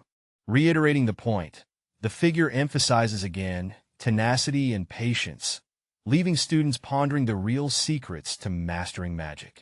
In the buzzing atmosphere of a magic academy, a red-haired student listens intently. The lesson challenges the conventional belief that talent is the most crucial aspect of learning magic. Instead, it hints at something deeper. The focus zooms in on a mysterious figure who seems to hold the secret to unlocking magical prowess. The suspense is palpable. Finally, the truth is revealed. The most important things in mastering magic are tenacity and patience, a revelation that leaves everyone pondering. The title Magic Academy Survival Guide glimmers with a hint of mystery and adventure. The infamous black shadow building towers under a foreboding sky, setting the stage for what's to come. True to its name, the black shadow building is as gloomy as ever, casting a shadow over the adventures awaiting inside. When you aren't popular among your peers, it makes the time pass easier, especially when you have the power to end the lives of anyone who gets in your way. It is so. Two students pause as they encounter a mysterious figure in the woods. The air is thick with tension as they try to grasp the situation. In a dimly lit hall, one person kneels before another, surrounded by an aura of mystery. What secrets could they be sharing? As the tension builds, two figures exchange glances. The silence is almost palpable, hinting at something significant. Wait, there are more? Two students are shocked to find additional students present, adding to the confusion. Why are those bastards here to learn black magic? One student questions, clearly disturbed by the revelation. Do you hate it that much? The professor told me that I had talent. The student seems conflicted, questioning his friend who supposedly despises black magic. You blue dragon bastards are so loud. One of the students remarks, adding a layer of rivalry to the unfolding events. Here we have a character soaking in the aura of the notorious figure in the school. Looks like this person has quite the reputation. A quick glance from a pair of sharp, golden eyes, as another character ponders the situation. The plot thickens. Someone's about to spill the beans, asking if the other is perhaps connected to something big. Boom! The Nephilim are mentioned, with a celestial figure looming over. Talk about a dramatic reveal. This one's got horns and a sharp gaze, talking about a half-angel who's proud but not as pure as they think. Our observer, still sizing things up, notes the hostility but doubts they'd follow someone named Gel. Intrigue much? All right, so we have a dramatic standoff in a dimly lit room. One character is contemplating whether to reveal some hidden truths, questioning why someone so glorious is working under the radar. It's all mysterious and shady. Meanwhile, elsewhere, two characters are having a bit of a tense chat. One of them, Woodnaz, is being told not to get things twisted. The vibes are serious, and you can cut the tension with a knife. Back to the confrontation, a character named Lapidal is making it clear that he's not taking orders from Morarty. Is he insulted? Probably. This drama is unfolding fast. More questioning ensues. If Lapidal isn't following orders, why is he involved? The air is thick with suspicion, and the plot is getting juicier. Cut to another scene where a blonde character is trying to figure out why there's so much hostility coming his way. He's trying to keep things light, but it's not really working. Then, bam, someone's getting all dramatic, asking if the other really doesn't know what's going on. A push, a shove, emotions are running high. Finally, the reveal. The name Durgi of House Choi is thrown into the mix, linked to some past honor and a friend who met a grim fate. The plot thickens. Under the dimly lit street, two shadowy figures converse. One character, wearing a cloak, seems deep in thought, while the other is listening intently. The air is thick with mystery as they exchange words. The blonde character suddenly points and exclaims, "Hold on. Now that I think about it, aren't you from House Corral?" Things are starting to get spicy. In a dramatic shift, an ethereal being with majestic wings and a glowing sword stands tall, exuding a divine aura. The heavenly figure speaks of an urgent mission. The angelic figure, full of authority, declares, "I am sold to Asmodia." Meanwhile, the blonde character seems a bit taken aback by the revelation. The scene shifts back to the ethereal realm. The angelic figure converses with a mysterious character about the urgency of dealing with black magicians. It's clear there's a high-stakes battle brewing. Back on the ground, our duo looks up, one exclaiming, "The professor's going to cry." Confusion and anticipation fill the air as they brace for what's next. In a dimly lit alley, a character with a striking blue hairstyle is asked, "Why do you want to learn black magic?" The mystery thickens. Meanwhile, our blonde-haired buddy peeks nervously around the corner, eyes wide with curiosity or maybe fear. The duo stands in awe before a towering figure, the atmosphere tense. "So tall," they exclaim, feeling dwarfed by the mysterious presence. Speculation runs wild as they whisper, "They must be half-giant," adding a sprinkle of fantasy to the air. Amidst this towering tension, a new face appears, introducing themselves warmly. "Imimra, nice to meet you." The a determined character declares their interest in black magic and wants to get along with everyone, but someone else is not having it. One of them, looking quite sharp in a suit, agrees with a friendly "Yeah, let's get along," surprisingly impressed by the other's demeanor. The handshake of camaraderie happens, sealing the deal with a friendly "of course." Boom! Suddenly, there's a dramatic moment, leaving one character stunned by an unexpected twist. The strong character stands tall, and the other realizes just how powerful they are, flowers popping all around. Reflecting on the strength, another character admits they would have been in trouble without pouring mana into their body. Another character, full of energy, jumps in with a cheerful "Me too. Let's get along," just as someone else tries to hold them back. A loud snap fills the air as we zoom in on a Grand Academy building, setting the stage for what's to come. Inside, a welcoming voice greets the students, coughing slightly, hinting at a mysterious vibe. The professor is impressed by the turnout for black magic studies, hinting at an intriguing curriculum ahead. Lapdell stands out, eager to dive into the magical teachings, catching the professor's attention. Leon, with a focused expression, seems ready to take on the challenges of his first aid studies. The professor, standing before an elegant table, encourages the students to work hard and assures them of his support. In a private conversation, the professor asks about the progress on finding bone summons, indicating deeper, secretive tasks at play. Yo, you ever wonder what people really think about you? A mysterious figure is dropping some enigmatic vibes, asking about reactions. Meanwhile, in a magical classroom, the teacher is throwing it back to last lesson's topic. Let's not rush, he says. Let's dive deep into the mysteries of curses. Our curly-haired student is all about the curses, declaring them way more fun than summoning. Who knew dark magic could be so entertaining? Hold up, did someone just say they learned summoning magic? The room's buzzing with curiosity as the revelation drops. So, how did everyone else react? Our mystery man wants to know the tea on everyone's thoughts. Turns out most of the crew was into it, heading off to a summoning workshop. Well, everyone except our main duo. The teacher's lost in thought, silent but probably cooking up something in that magical brain of his. Finally, the teacher reaches for something mysterious. What could it be? Stay tuned for more magical revelations. The classroom is buzzing with energy when the teacher drops a bombshell about an impromptu lesson. The students are caught off guard, their faces a mix of confusion and disbelief. Whoa! They exclaim as they try to wrap their heads around the sudden change. Outside, the majestic academy stands tall under the clear sky. A thought lingers in the air. How much of the curriculum did we just skip? Clearly, this isn't your average school day. Today marks a significant moment as a mysterious hand reaches out for a book, setting the stage for what's to come.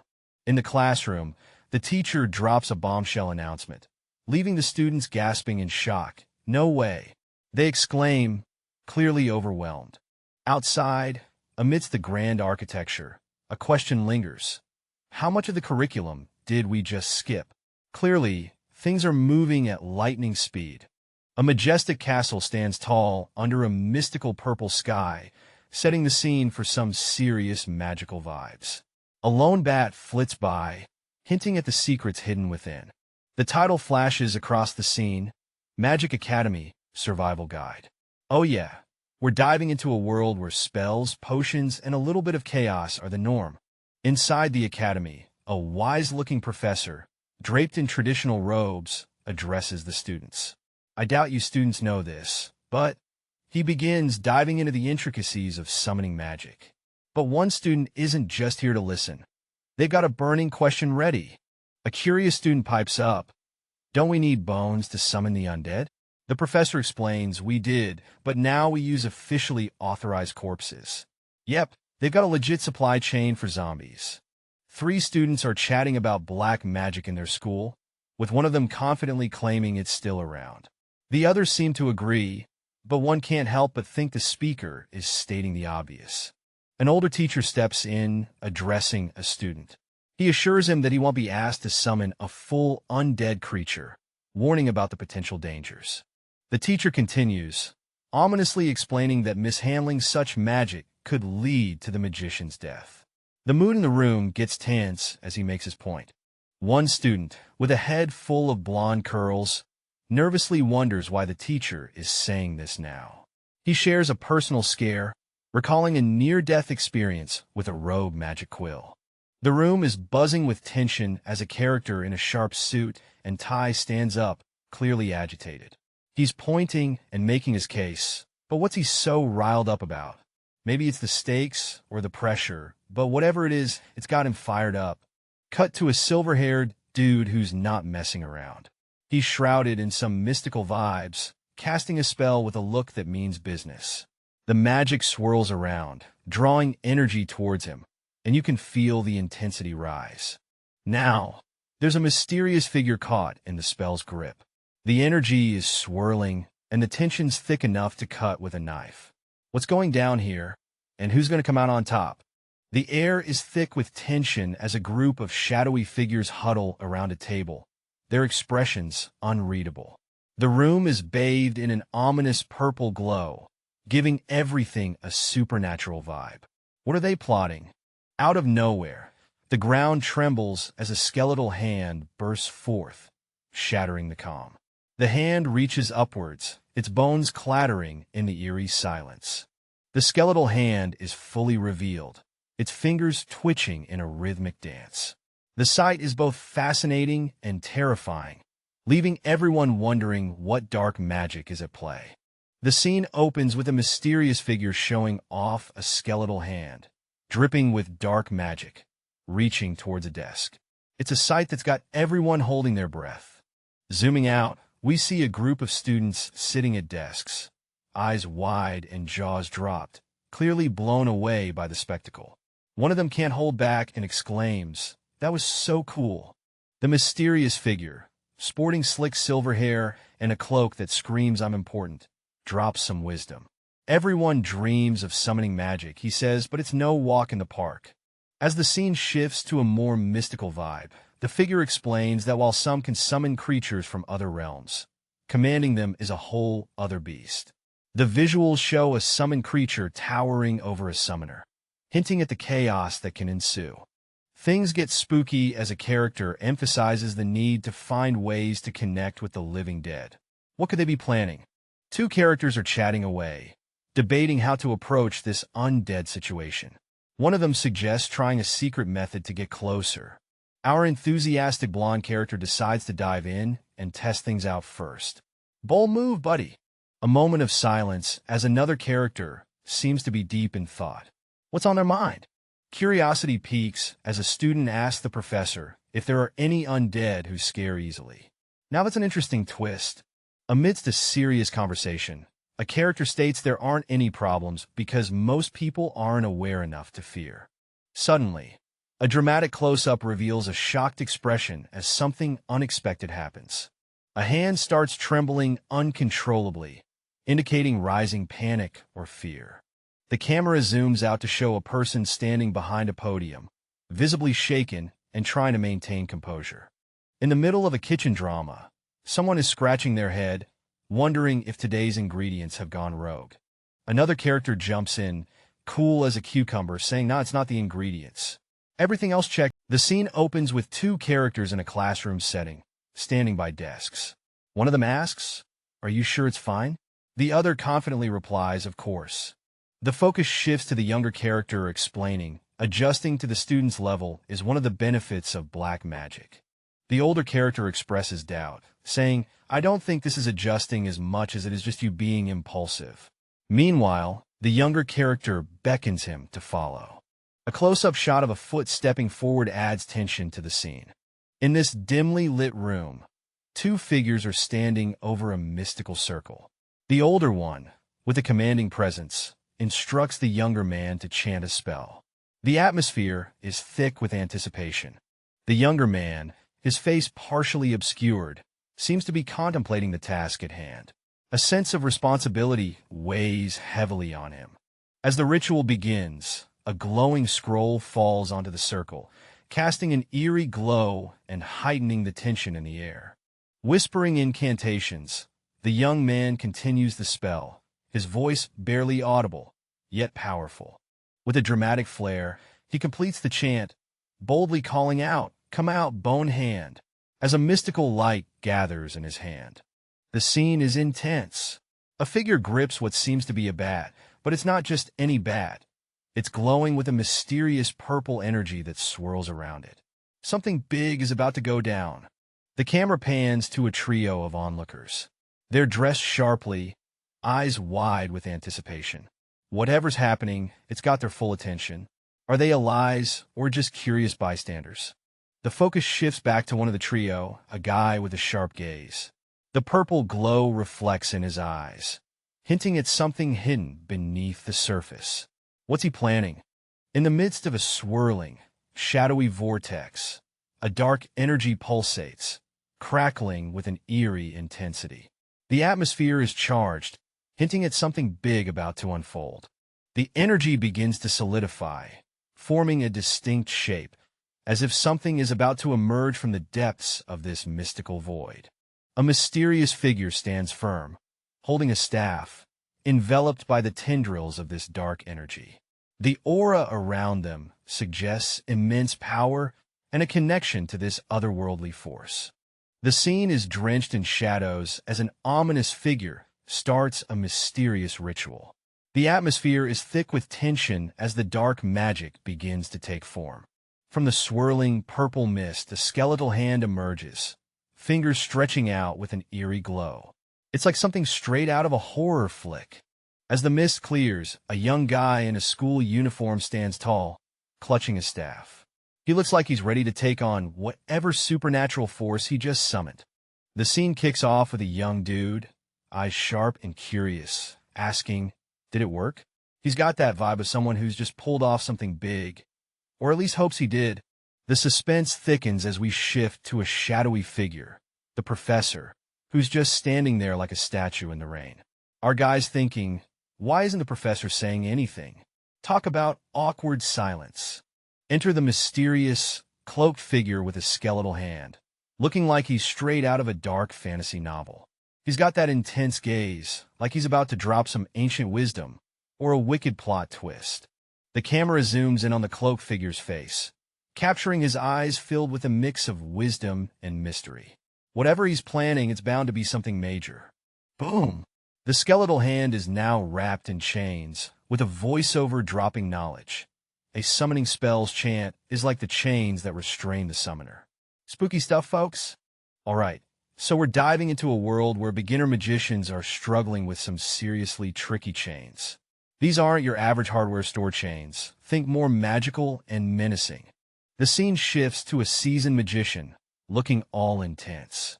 He's ready to throw down if these chains make a move on the students.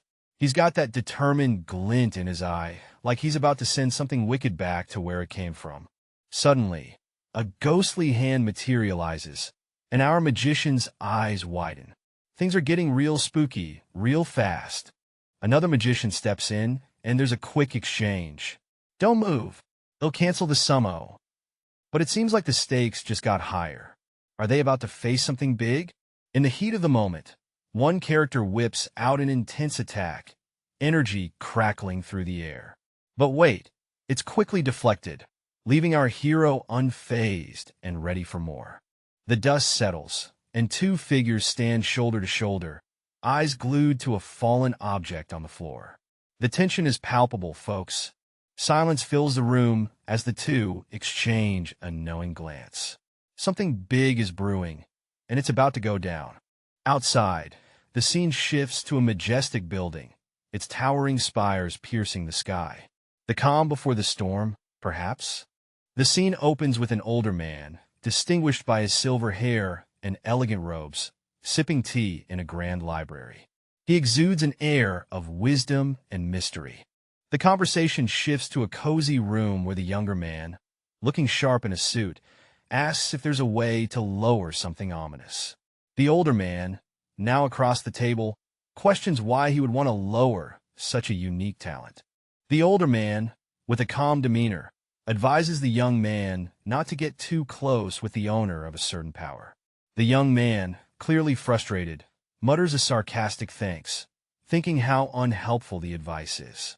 In a burst of frustration, the young man stands up, his face twisted in anger, and shouts, "You bastard! It'll break you." His patience has clearly run thin.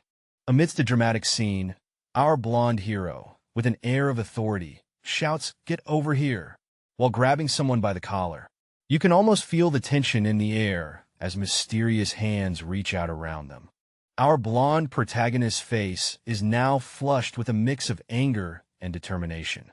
His expression says it all. He's not backing down anytime soon. One character questions the other about the significance of silence in the library, emphasizing the rules. The older character, with a knowing look, explains that silence isn't just about rules. It's about getting closer to magic. Lee Han and his buddy are casually chatting while heading to their summoning class. One of them is all chill, saying it's cool as long as it's not an undead they're dealing with. Lee Han has a moment of doubt, wondering if things will really be as easy as they think. Behind him, a menacing figure, a shadowy wolf, looms large, hinting at the chaos to come. Suddenly, a mysterious girl appears, clearly not impressed.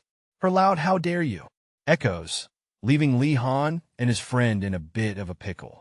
Lee Han tries to brush it off, claiming it was all a mistake, but the girl isn't buying it. She's calling him out, no mercy.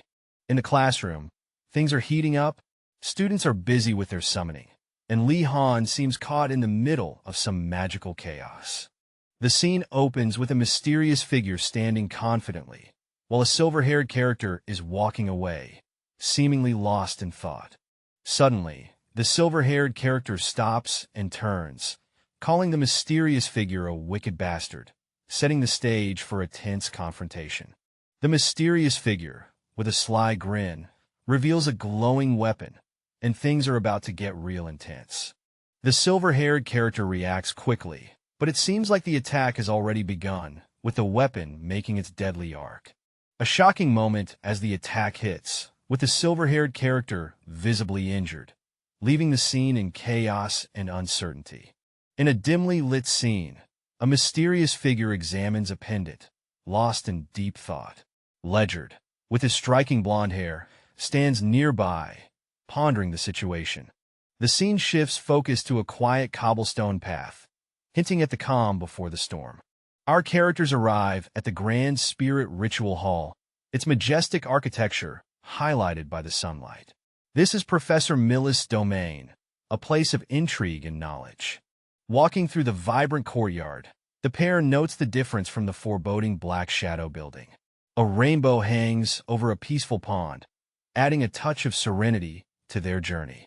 They reach an ornate door, and the sound of a confident knock resonates. What awaits behind these doors?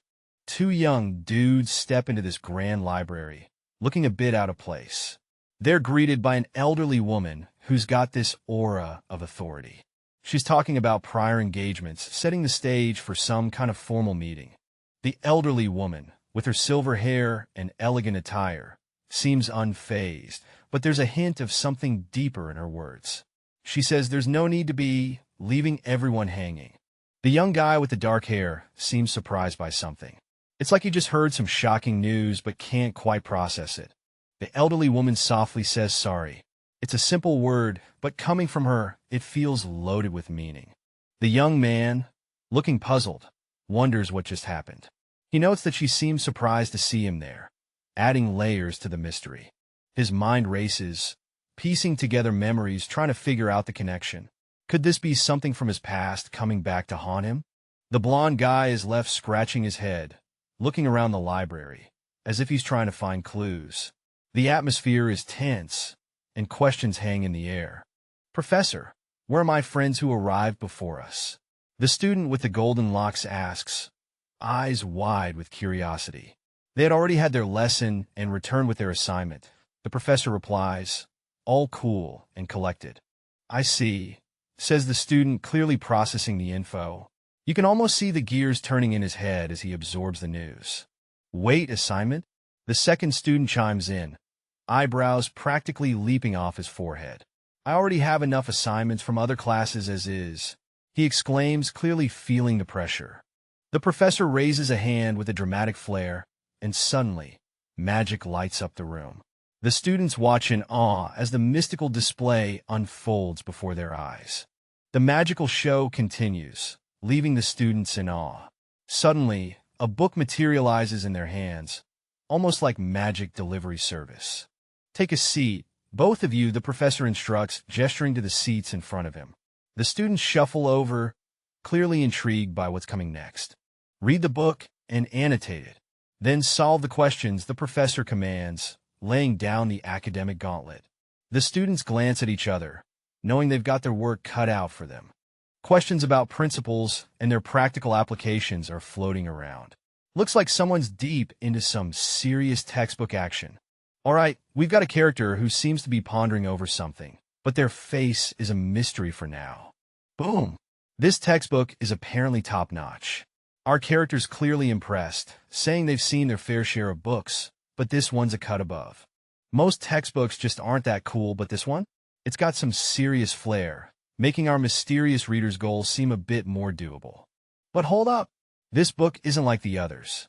It's all about understanding the basics and more. Our reader's totally into it. A new character enters the scene, clearly not expecting something. Was caught them off guard. Surprise, surprise. Usually, this teaching style has students grumbling, especially the young ones. But not this time. However, the student doesn't seem to fit the mold. The observer is puzzled, expecting something more from this guy. He's just sitting there, reading like any other student. But there's this nagging feeling. His most guilty offense? Following instructions to a T. I mean, who does that? The observer can't help but be suspicious. The student seems almost too perfect. Like there's got to be something more, right? Nighttime rolls in, and the observer decides to keep watching this model student. Something's got to give, and it looks like a stakeout is on the menu. Books are neatly stacked on the shelves, each one possibly holding secrets or answers. What could they reveal about our mysterious student? Suddenly, a loud slam shakes the quiet room. That's all for today, someone declares, startling a couple of students. Whatever was happening, it just got intense. A hand slams down on a stack of papers, asserting dominance over, well, paper. But the tension in the room is palpable. What's written on those pages that has everyone on edge? The scene opens with a lively blonde dude sporting a big grin, seemingly enjoying the moment. A serious conversation kicks in, with three characters discussing someone who won't attend or return. The older gentleman seems composed, telling the others he'll see them next week, as two characters walk away. A close-up of the older man shows a moment of silence, adding a mysterious touch to the scene. Outside, the younger man turns around, surprised, as he hears someone calling out, "Wait." The older man walks into a grand room, leaving an air of mystery behind. Apologetically, the older man mentions disturbing someone and repeats the plan for next week's meeting. The younger man stands before a large, ornate door, holding some books, perhaps contemplating his next move. With a puzzled expression, the young man turns, responding to the call with a simple, "Pardon?" All right, so it begins with this intense swirl of energy. You just know something wild is about to go down. In the classroom, we meet this green-skinned dude with dreadlocks sitting next to someone else, both looking like they're in for a long day. Then, we've got a red-haired student side-eyeing their seatmate, just as a mysterious voice announces the return of life lessons. A creepy skull pops up, giving off major you forgot your homework vibes. Uh-oh, someone's in trouble. The challenge? Snag a flag from another tower. Talk about a serious mission. One student is already plotting, thinking no way we're going to forget that. Meanwhile, more students are gearing up, eyeing the Black Turtle and Burning Phoenix teams. It's game on. A determined hand slams the desk. Someone's ready to make a move. The scene opens with two characters proudly showing off their capture flags, declaring their achievements with smug grins. They've got the Black Turtle and Burning Phoenix towers under their belt. A ghostly figure hovers over the scene, dramatically applauding their efforts. One of the characters can't help but wonder if the theatrics are truly necessary. The focus shifts to another character, who seems a bit more subdued. He's reporting on the Blue Dragon Tower's flag acquisition, claiming they got it too. Turns out, the Blue Dragon Tower took a different route, opting for a peaceful strategy to complete their task. A flag is proudly displayed as proof. The ghostly figure pops up again, showering the Blue Dragon Tower character with praise. The compliments are flowing, and the eerie presence seems genuinely impressed. In a dimly lit room, a glowing skull with hollow eyes floats ominously, whispering now, like it's about to drop some serious drama. The eerie glow reveals two students at their desks, both looking like they've just seen a ghost. Or maybe they did. The skull hovers above, taunting them with questions and demands. It's not giving up until it gets an answer. One student, feeling the weight of the skull's gaze, thinks someone's aiming lasers at his head. Talk about pressure. The skull, still relentless, questions another student who awkwardly apologizes. This is not going well for them. The scene shifts as a student announces that their group, White Tiger Tower, failed to capture a flag for their homework. A clenched fist shows frustration. Missing the task means their grades are about to take a nosedive. The scene kicks off with a mysterious skull floating in the air, mocking a student with its eerie laugh. The student, clearly annoyed, snaps back, telling the skull to zip it. The student is in a classroom, surrounded by his peers. He's thinking about how the skull is going to make the lesson interesting this time. There's a hint of mischief in the air. The skull, showing off its bony charisma, promises to keep things simple for everyone. It raises a finger, as if about to perform some trick. The sky suddenly takes center stage, sparkling with light.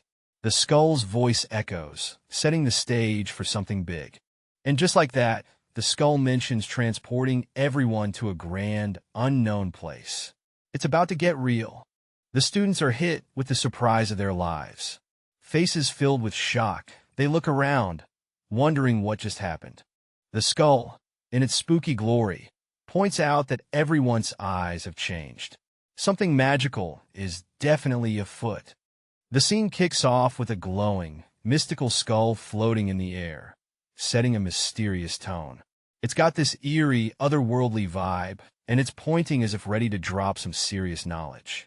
The skull goes so this time around, leaving everyone on edge. The skull's got demands, yo.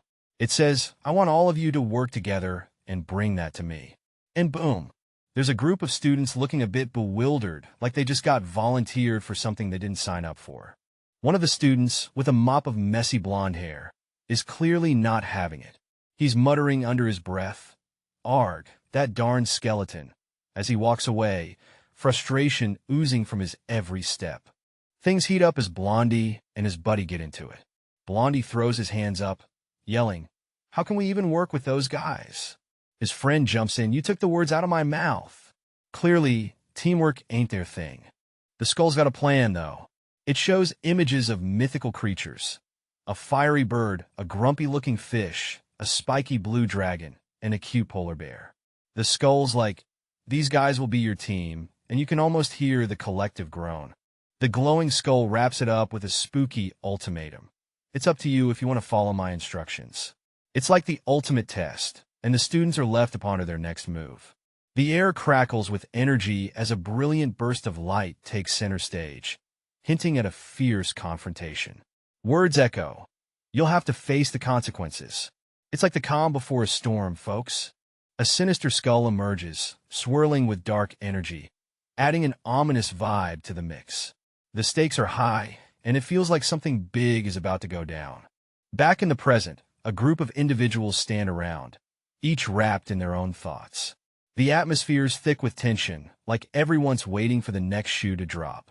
One character, catching the vibe, thinks the atmosphere isn't good. Things will be very bad at this rate. It's a classic case of uh-oh, as everyone braces for impact.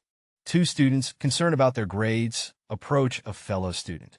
One of them demands, "Can we please talk about the sinking ship we're all on?" The conversation heats up as the students express their frustration. Not a chance. "We need to fix this mess before it gets any worse." One of the students, clearly upset, shouts, "Our grades have gone to shit because of you." The accused student is urged to think carefully, while another suggests they need to find a solution quickly. The accused student, looking defiant, responds, "Don't you dare blame me," followed by a dismissive ha. A new presence enters, urging everyone to wake up, signaling a call for clarity amid the chaos. Amidst the school chaos, a blonde-haired student stands confidently, flanked by two others. This trio seems to command attention, with whispers of their reputation floating around. As the crowd gathers, one student warns others not to be deceived by the trio. They reminisce about past mishaps tied to them, highlighting how nothing good comes from getting involved. Another student recalls recent punishments and ambushes, all pointing fingers at the enigmatic group. The tension rises as a student confronts the trio, questioning who deceived Druggy and Anrego, setting the stage for a showdown. Two students lock eyes, a silent battle of wills, as the atmosphere thickens with suspicion. Elsewhere, A red-haired girl walks with a fellow student. Her expression is curious, while her companion seems deep in thought. The scene shifts to an internal struggle. A student closes his eyes, admitting reluctantly, "I didn't want to do this, but..." Finally, the student calls out to Drugi, who appears curious yet cautious, wondering what's about to unfold. The scene kicks off with our green-skinned character casually slinging his arm around a student's shoulder, clearly up to no good. The student looks startled, as if saying, "Really, dude?" Our green friend decides to turn up the heat, throwing a punch that screams trouble. His words echo, "Do you even know who you're messing with, punk?" It's about to get real. In a dramatic turn, he vows to show the student the real fun room. Whatever that means, the bystanders, including a red-haired girl and some shocked guys, are all like, "What on earth?" The green guy suddenly looks surprised, his plan interrupted as another student boldly steps in, demanding he back off. It's a classic hero arrives just in time moment. And there it is, the big reveal. Someone shouts Drugu, adding a wild twist to the chaos. The new arrival, with long purple hair, looks fierce and ready to handle business. Finally, the crowd urges the green-skinned troublemaker to let go of the student, promising to work with him if he just releases his grip. Everyone's tense, hoping for a peaceful end to the madness. We swear upon our honors. It's a serious moment with a green-skinned character, likely an orc or similar creature, making a bold declaration. Everyone's caught in the intensity of the moment. There's a dramatic pause, the tension is thick, and a character is left contemplating what just happened. It's like the calm before the storm. That evil bastard. Drugu, are you okay? Someone's not happy, and Drugu, the green-skinned buddy, seems to have taken a hit, literally or metaphorically. A character with blonde hair looks stunned. Their face is blurred, but you can tell they're in shock. What's going on in their mind? Outside, the scene shifts to a castle with a rainbow overhead. I can't believe he just did that. Echoes in the air. Something big went down, and disbelief hangs over the scene. The scene unfolds with a mysterious vibe, as a voice debates over choosing a dragon. Symbols fly around, a bird, a helmet, a snowflake, and a teddy bear, but none seem to be the right choice. There's tension in the air, and a big decision looms on the horizon. Cut to a close-up of a white-haired character with scales on their cheek. They're dressed sharply with a red tie, clearly deep in thought, pondering something serious. In the next panel, the white-haired character stands while a dark-haired individual sits below, asking about their decision. The white-haired one admits they're still thinking, caught in a dilemma. The scene shifts outside to a grand building. The blue-haired character and a red-haired companion are in discussion. The blue-haired one seems troubled, asking what they should do next. As they stand under the night sky, the blue-haired character hesitantly considers the consequences of going somewhere important, leaving us on edge about what might happen next. The scene kicks off with our blonde-haired character casually dropping the name Wardinas as if it's no big deal, instantly grabbing the attention of his blue-haired companion. In the next frame, they're out on the street, and the conversation turns to today's plans. Our blonde dude reassures the other that there's no need to hit the hut today. Turns out, there's a market trip on the horizon. Blondie plans to take his nephew on an adventure. Blue-haired guy seems a bit taken aback, processing the news that the market escapade might extend overnight. Back indoors, the blue-haired character, caught off guard, stammers a farewell, wishing the professor a safe trip. As the professor leaves, blue-haired guy is lost in thought, mulling over the suddenness of it all. But hey, he's not one to let an opportunity slip away, his determination shining through as he fists up with resolve. The scene opens with a red-haired character, Li Han, turning in surprise as a blue-haired figure approaches him confidently. The air is thick with curiosity. Li Han finds himself surrounded by friends, all eager to know what's going down. The tension in the air is palpable as they await his response. The group huddles closely, whispering amongst themselves. Something big is clearly in the works, and these guys are all in. A silver-haired character reveals the big news. The day of the operation is set. Dramatic pause. It's happening tonight. The tension spikes as another character repeats the revelation. It's tonight. The gravity of the situation sinks in. Despite the sudden announcement, a red-haired character and a bespectacled friend seem unfazed. They're ready and have been waiting for this moment. With a determined fist clench, the group's resolve is clear. They're hyped and ready to face whatever comes their way. Alright, so we've got this squad of students hyped up, fists in the air, chanting about the dream of a semester with no homework. Everyone's in like a circle of unity, totally in sync with this wild idea. Now, there's this dude with dark hair who's looking a bit puzzled.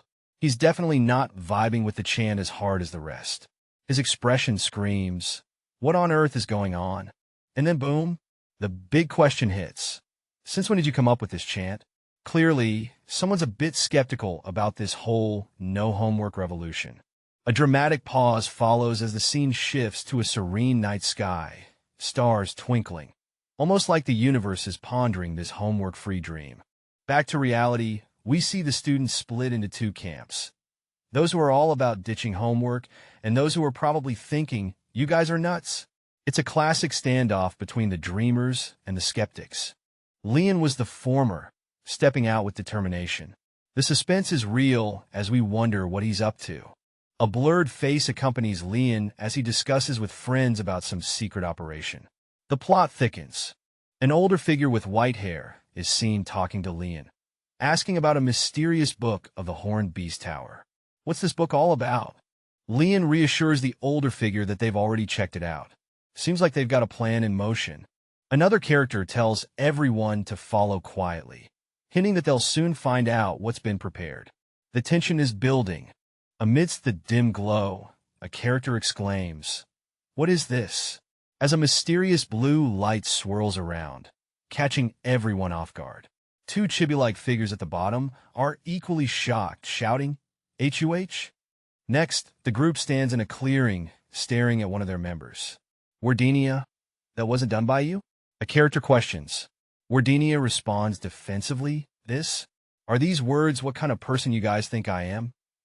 A figure steps forward, clarifying, "The original plan was for editor to unlock physical locks, and for me to unlock magic locks." The tension in the air is palpable as they approach a rocky wall. Suddenly, the scene shifts to a cracked wall.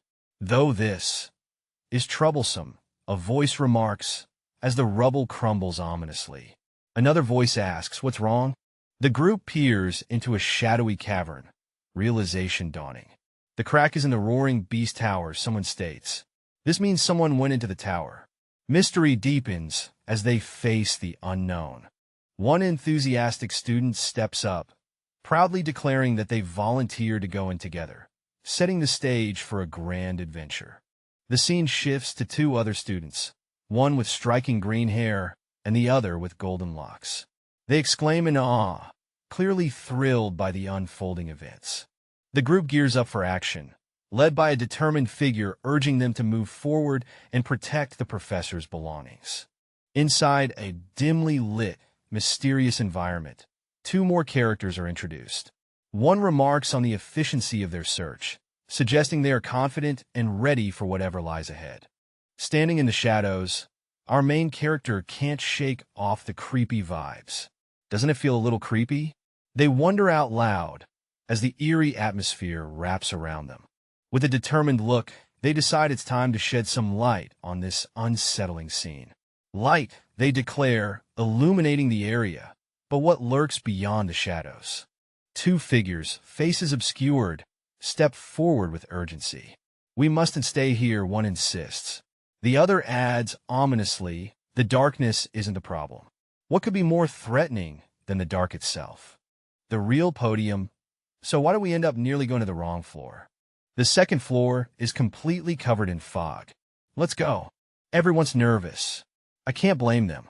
The scene unfolds with a mysterious figure ascending some stairs. There's no turning back now, as each step brings them closer to the unknown. With a hand on their chest, there's a reminder that while everything seems normal, they must stay vigilant. A hand reaches out, as if to grasp something unseen, the tension building.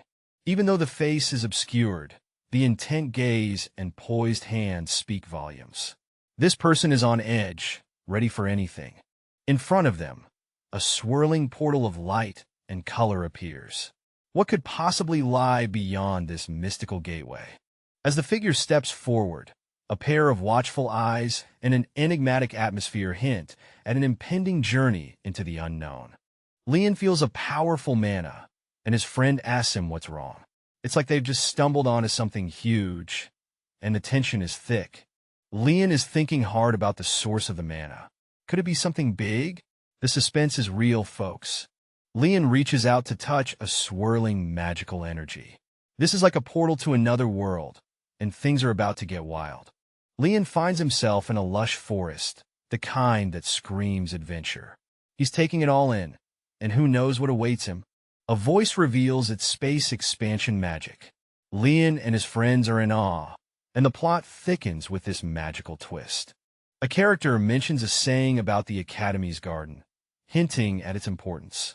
This garden is no ordinary place. It's massive and full of secrets. There's a bunch of characters wandering through a forest, totally bewildered by the crazy number of plants they've never seen before. One guy's like, "Same here, so you know it's not just you, buddy." Then we zoom in on one character who's eyeballing some dangerous-looking plants. He's all like, "Lucky this place isn't a death trap, just a ginormous garden." Next, we see two of them standing in front of this massive, epic-looking tower. They're relieved, thinking they won't have to sweat over any risky trials. Phew. Back to the group. One of them tells everyone to chill and focus on finding the path the professor might have used. Seems like they're on a mission.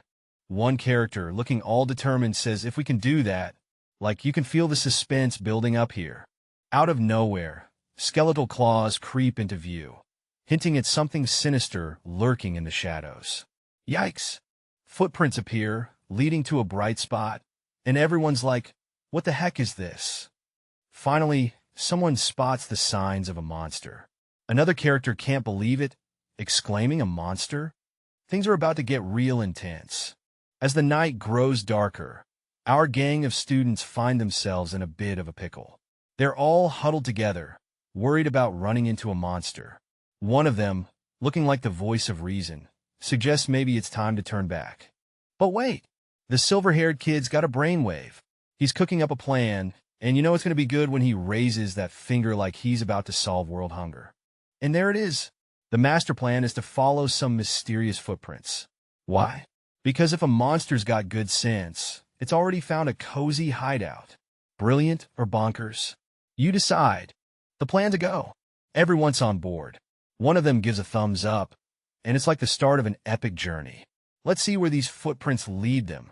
Turns out, this silver-haired genius is getting some well-deserved props. Someone's praising his smarts, but he's all humble about it. Just another day in the life of a mastermind. Everyone's on the move, following the lead. Our main dude's pointing the way, and the rest are tagging along. The adventure's heating up, and guess what? The plan was solid. Nobody gets attacked as they walk the path. Safe and sound, all thanks to their clever strategy. The scene opens with a hoof stepping onto the ground with a dramatic glow, like something big is about to go down. A majestic bull, glowing with an ethereal light, makes its entrance. This ain't your regular farm animal. Two students looking up at the spectacle debate whether it's actually a bull. One of them is convinced it's not just any bull. Another student, with mouse-like features, expresses frustration about their academy and wonders what their next move should be. The mystical bull is blocking the path to the upper floor, presenting a problem for the students. They need a plan to get past it. The students observe the bull, deciding there's no need for a showdown. It seems the bull's just hungry and will move once it's fed. Leon is deep in thought, but the red-haired character isn't buying his plan. "I don't think that'll work," they say, setting the stage for some serious reconsideration. Before anyone can say Plan B, a massive beast emerges, charging with unstoppable force.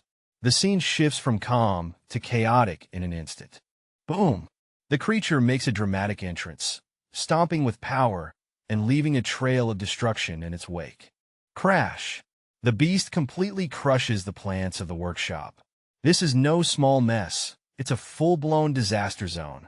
The group regroups, realizing the trouble they're in. If the professor sees that the red-haired character frets, another character backs them up. Yanni's right. We could all be in trouble at this rate. The scene opens with a young dude in a snazzy school uniform, clutching a wooden staff. He looks a bit worn out, like he just had a run-in with something wild. A quick switch, and we see a bunch of creatures chilling, or maybe not so chilling, in the water. One big bull is out cold. Nearby, a group of students pop out of the bushes, confused but hopeful, asking if they're really saved. One student gives a shout-out to Leon, but another reminds everyone it's way too soon to be chillaxing. The young man with the staff suddenly feels something weird, like some kind of magic he's felt before. He casually mentions the bull might wake up since he only paralyzed it, and he's low-key worried about what else could be around. The wooden staff looks a bit sketchy, dripping with something, adding to the ominous vibe. The air is tense as a mysterious thud echoes through the forest. Our crew, looking sharp and slightly confused, hears the noise and wonders, what was that noise? As they look around, curiosity piqued, someone points out, look over there. Something's coming, and it's not looking friendly. Suddenly, an ominous voice booms from a tree, demanding, who are you to disturb this place? This isn't your usual forest hike. Chaos ensues as a character screams, AH! It's a talking willow? Yep, things just got weird, folks. While panic sets in, our main guy tries to restore order, raising a hand to calm the crowd. Everyone calm down, he urges. But is it another monster, or just a misunderstood tree? Under the sprawling branches, someone jokes about Professor Euregium being a clumsy dwarf, clearly amused by his antics. A conversation ensues between two individuals about the maintenance of the plants, with one asking if the professor has been tending to them. It's mentioned that the professor was meant to meet the Emperor's officials, but there's a hint of annoyance about it. The plot thickens as it's revealed that Professor Euregium is actually off to the marketplace with Professor Thunderster. A confirmation of this surprising news is suggested, with an air of skepticism lingering. The conversation wraps up with gratitude for the information, as the leaves rustle gently around them. In the midst of a lush, magical garden, a group of students is reminded about the importance of protecting the plants. The person in charge asks if they need anything specific. The students inquire about materials for alchemy, but they're told the place has too many dangerous things for their use. One student realizes that getting information won't be easy and decides to try a different approach. Apologizing for their unreasonable request, the student reflects on being too eager in such a special place. Curiosity kicks in as one student wonders about the secrets inside Professor Yurgolm's laboratory. A mysterious figure pops in, considering the idea grand, and piques further interest. The figure suggests they follow him to the third floor, promising to pick out what they can take. With a mischievous grin, the figure plans to cover their tracks with a cheeky excuse about an ox. The air is thick with tension as two figures stand side by side. One clutches their fist, determination etched in their stance, while the other remains silent, eyes fixed ahead. With a firm step, the character moves forward, the sound echoing ominously as if signaling the start of something big. Suddenly, magic crackles to life, swirling around a hand with a vibrant energy. This isn't just any stroll in the park. The scene shifts to an eerie night under a towering tree, where a group of people gather, their faces shrouded in shadows and anticipation. As two of them whisper about the mysterious vibe of the place, a sudden noise catches their attention, hinting that they might not be alone. Out of nowhere, something charges towards them. The group's alert eyes widen, bracing for whatever is coming their way. All right, so there's this mysterious figure chilling under a big, old tree, looking all enigmatic with his cloak flapping in the breeze. Boom! Suddenly, a door marked with a big OL number 6 just materializes out of thin air. What is this, a magic trick? Our pink-haired friend is scratching their head, totally baffled, wondering what kind of sorcery is this. A door? Out here? The door swings open, and there's this wild, swirling energy bursting out, making everything feel super intense. And just like that, the energy from the portal is pulling in with a fierce whoosh, leaving everyone in suspense. A tranquil night is painted with a sense of mystery as someone sits pensively under a tree, contemplating something significant. Inside a dimly lit room, silence speaks volumes. Every corner holds whispers of untold stories, waiting to be unveiled. Someone's hand is busy scribbling down thoughts in a notebook, a flurry of ideas taking form on paper. Our character suddenly has a light bulb moment, realizing the significance of the top floor's heightened security. What's the secret up there? I've recorded how to summon the lads, so that should do for now. A mysterious figure jots down some arcane knowledge in a sleek, black notebook, a sparkle of magic in the air. And the scene shifts as our main guy, looking pretty sharp, holds a device, revealing bags filled with mysterious contents. A red-haired woman, part of the crowd receiving these gifts, thanks him. There's a mix of excitement and curiosity as she wonders about the magic professor's generosity. Did I give you too much? Nope, never. The young man shares a moment with a tree, speaking as if it's an old friend, filled with gratitude. It's all gone well so far. Our guy reflects, eyes closed, on how smoothly his plans have unfolded, perhaps a bit too confidently.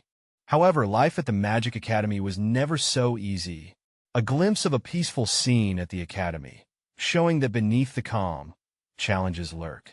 In a serene garden, the air is filled with the fragrance of flowers, and someone's reminding us to water the entire area. The plants look lush and vibrant, but they need a little help to stay that way. Suddenly, we switch gears to a more perplexing scene. A character with red hair is pondering, how did it end up like this? There's a sense of confusion hanging in the air, and it's clear something unexpected has occurred. Welcome to the Magic Academy Survival Guide, where the halls are filled with mystery and magic. The title alone promises an adventure full of spells and surprises. In the dining hall, a professor tells the students they can return with their bags, assuring them that the mess will be cleaned. A student thanks the professor and prepares to leave. A tranquil scene with potted plants under a tree, casting a calm and serene vibe within the academy's premises. A student, looking quite scholarly, is caught off guard by something, holding his suitcase as if ready to head out. Surprise! The professor is actually a talking tree. With a watering can in hand, it calls out, ready to dish out some wisdom or perhaps just hydrate. Our helpful student, who seems eager to lend a hand, asks the tree professor if he can assist with the cleanup. With a hint of strategy, the student thinks to himself that making a good impression on the professor can never hurt. Smart move. In a vibrant garden, our characters are greeted by a mystical tree. The red-haired character waves, seemingly having a chat with the tree. With confidence, the red-haired character brags, "I'm good at watering plants myself." Clearly, they're in their element. The tree, quite impressed, responds, "I can hardly believe that we have such outstanding students." I'm rather touched. The tree, feeling generous, says, "I would like to reward you too, so follow me." Time for some adventure, right? Walking beside the mysterious tree, the redhead wonders aloud. Maybe the professor wants to give us something, I guess? The tree instructs them, "My assignment is to water this entire area." Time to get those watering skills into action. How did it end up like this? Our blue-haired friend is scratching his head, thinking he was promised a reward, but things didn't quite go as planned. Liam is trying to get the attention of the professor, but oops, he's already vanished into thin air. Blue-haired guy is having a moment of self-reflection, thinking maybe he got a bit too greedy this time. He's saying sorry to Yon and taking the blame on himself. Liam, with a puzzled look, is tending to some plants and asking, "HM? What is?" He's clearly got questions. Liam's face is all dreamy, surrounded by soft flowers, almost like he's in a romantic daydream. They're walking amidst lush greenery, talking about the rare plants they're eager to see. It's a moment of shared excitement and discovery. Our character seems a bit unsure, muttering right, as they glance around, probably gearing up for something. A firm grip on a watering can means business. Someone's about to get their hands dirty with some gardening. In the beautiful garden, we've got two folks working hard, one with striking red hair, both watering plants like they're on a mission. The view shifts to a tranquil pond, bubbles lazily rising to the surface. Something's brewing beneath. A time skip later, a fist punches the air in victory. Somebody's feeling accomplished after a hard day's work. Looking down at the garden, one character asks if they're done, and the other confirms. Seems like they've wrapped up their task.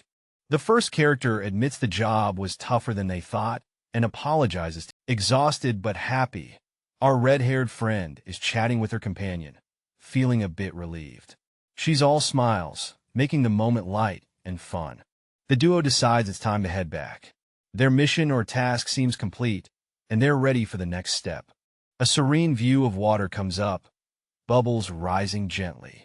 It's almost like a calm before any storm.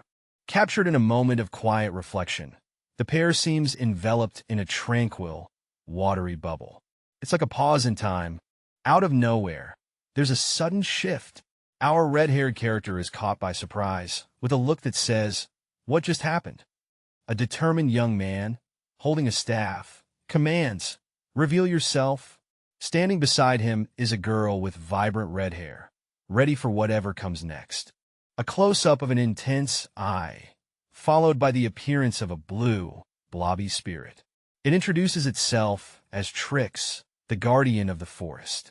The spirit reveals its name and purpose, and the young man and woman are stunned, realizing they're facing a spirit. The girl, with a mix of curiosity and calm, concludes, "I don't think it's dangerous," easing the tension a bit. All right, so we're strolling through this lush garden when our duo bumps into a giant, friendly blue blob. They ask, "Hey, you know our professor?" The blob's like, "Oh, totally. We're pen pals, and I'm the guardian of this place." The blue blob, looking all serene and bubbly, is like, "Yeah, it's rare to see humans so chill about plants." The duo can't help but admire this adorable sight. Our main guy, under a tree, wonders if their professor set this gig up to impress the spirit. It's like, "Oh, so this is why we're here, huh?" The blue spirit, all cheerful and ready to assist, asks what it can do for them. It's like, "I'm here to help. What's up?" Blurred face guy is like, "Well, maybe you can help with something that's bugging me." He's got a conundrum. Spirits usually bolt when they see me. "Any tips on making friends?" The spirit's like, "Yeah, I get why they might be spooked, but finds it hilarious that he's still caught a wood spirit's attention. If you're talking about this, I received it from an oak tree as a gift. I understand. Fret not. Although the wood spirit is afraid of you as well, it claims that you are good in nature." Is that so? I didn't know you were good at this." Mr. Pargis, is there any way Leon could contract with a spirit? Low-level spirits would run the moment they see you. So, search for the more powerful spirits. A violent and ferocious spirit would suit you well. Thank you for your advice. Hearing his tone makes me trust him less. Our protagonist is dealing with this sketchy blue spirit, and they're not feeling it at all. Trust issues much? If we're already on this topic, the red-haired friend decides it's time to dive deeper. They're up to something, and you know it's going to get interesting. Could you perhaps contract with Leon? The redhead drops a bombshell suggestion. Contracting? With Leon? What's the deal here? The protagonist's face is a blur of confusion and contemplation. The spirit, on the other hand, is just chilling, blue, and mysterious. "Yona, it's fine. You don't have to go that far. But this is such a rare opportunity." Yoner's not letting it go. This chance might be too good to pass up, but our protagonist isn't convinced. "Can't you see it's embarrassing, Yoner?" The protagonist is feeling the pressure and the awkwardness. Yoner's pushing hard, but it's getting awkward fast. This scene's got all the feels of a teacher trying to pair up students for a project. Our kiddo in the yellow shirt seems to be caught in the middle of this classic classroom drama. The plot thickens as a mysterious blue spirit appears, declaring something is not possible. The suspense is real. Enter our two students, one with fiery red hair. They're talking about a contract with a dwarf. Things are getting magical and intense. Back to the blue spirit, who doesn't want them leaving empty-handed. "What's cooking? Good looking." Now, the spirit offers to introduce them to a spirit egg. Who knew spirits laid eggs? The students sit by the water, contemplating their next move. The blue spirit's words linger. They might just get the last spirit egg. Under the shimmering water, two characters are having a heartfelt chat. They're discussing how someone, possibly a mutual acquaintance, is going to be super helpful to them. Amidst a swirling, mystical blue aura, a conversation unfolds. The air's thick with anticipation as one character declares, "Saving is a way to save the world." What's brewing here? The scene shifts to two characters sitting by a serene water body. The one with a serious demeanor says, "If you can see the future, you can save the present." Intriguing. The red-haired character responds, "I hope this encounter." Continuing the conversation, the red-haired character adds, "will be of assistance to you." What assistance are they talking about? And to whom? A single water droplet breaks the surface, creating a mesmerizing ripple effect. Nature's beauty in motion. A splash follows, echoing through the scene with a sound that suggests something significant is about to happen. The scene opens with a serene landscape where a giant, smiling blue water spirit floats peacefully. Two adventurers, a red-haired girl and a dark-haired boy, stand at the edge of a lake, looking up at the spirit in awe. Suddenly, his hands glow with a mystical light, leaving him speechless and intrigued by the newfound power. A mysterious figure is caught in deep thought, staring at a glowing mark on their hand. "This is," they murmur, clearly intrigued and a bit confused. The mystery deepens as a voice echoes, "I have given you both a choice and a voice. You shall find use for it one day." A red-haired companion nods, and together they express gratitude. The scene shifts to a small, smiling blue spirit that adds its own thanks, leaving a warm feeling in the air. The pair walks through a mystical portal, guided by the spirit's parting words, "Never forget your love for plants." The atmosphere is serene yet charged with magic. Reflecting on their encounter, the figure muses, "That spirit was kinder than most of the professors." A single word, light, signals their determination as they illuminate the dark path ahead. Holding a wooden staff, the figure takes a step forward, ready to unravel the mysteries that lie ahead. "It'd be shady of me to ask if it's still scared of me," thinks the red-haired girl as she and the dark-haired boy explore a dimly lit cave. The duo seems to be on a mission, and there's a hint of a past encounter with a spirit. "Leon, you know how Mr. Francis was in a pond?" asks the girl, curious and eager to figure out their next move. "Where do you think the spirit we're heading to will be?" It's probably another water spirit," says the boy. "We're likely under a lake or a river." They ponder their environment, trying to determine their next steps. "I hope it's a river spirit. I hear most of them are very wise," the girl says, excitement in her voice. She seems to be counting on some sage advice from their upcoming encounter. "If it is, we'll be able to acquire the wisdom to live in the school," the boy stammers, quickly correcting himself. It seems like he's got a slip of the tongue that hints at something more. Suddenly, the boy finds a hidden passage and descends into it, seemingly excited about what lies beneath. The air of mystery thickens as they delve deeper. There's a sense of urgency as the boy emerges from the passage. Though his face is blurred, his determination is clear. What did he discover down there? "This place is," exclaims the boy, clearly shocked by the revelation. "What's the matter?" asks the girl, looking up at him with concern. What could possibly have startled him in this hidden place? Our red-haired heroine is caught off guard, her eyes widening in surprise. She stumbled upon something unexpected, and it's not looking good. Enter the ominous punishment room. Yeah, it sounds as spooky as it looks. Something's definitely going down here. A mysterious character, face obscured, drops a truth bomb. This spirit they're dealing with is no joke. Things are heating up. Our duo is piecing things together. Locked up last time? They're in some deep trouble. But hey, teamwork makes the dream work, right? The blurred figure seems to be checking things out. There's a mix of tension and curiosity in the air. All right, slight relief. The place seems abandoned. For now, at least. But who knows what could happen next? Thank goodness. Let's get out of here quickly. But wait, there's no exit. All the passageways are blocked. Yikes. Is there another way out, Lena? This place gives me the creeps. It's okay. I remember there was a magical passageway last time. This is a magical passageway. There he is, standing in a dimly lit room, scratching his head. No buttons or switches this time, he thinks. Our guy's in a bit of a pickle. He's all like, well, guess there's no other way. Rolling up his sleeves, ready to take matters into his own hands. He grabs a staff, looking all determined. I'll have to break through, he declares, telling someone named Yonix to back up. With power swirling around him, he's thinking about the last time he did this. Seems like he's tapping into some serious energy. He's ready to unveil what's hidden, eyes glowing with power. But wait, someone's yelling, "Stop it, you fool!"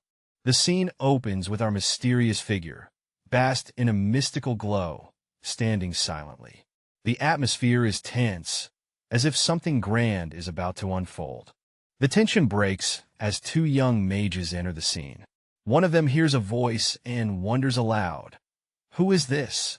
Their curiosity is palpable. The figure, now more visible, confronts the mages with a challenge. "What brings you to my shade?" The young mage replies that Mr. Paracas sent them. Our young mage elaborates, stating they were told they'd find a spirit willing to contract with them. The figure listens, seemingly contemplative. A revelation occurs as the figure identifies the mage as young, reflecting on Mr. Paracas' fondness for youthful mages. The young mage feels hopeful. However, hope is dashed as the figure declares, "But I shall not contract with you. Begone!" The mages stand in disbelief, their mission unfulfilled. Two students stand in the dimly lit hallway. The red-haired girl asks, "Is it gone?" her eyes wide with concern.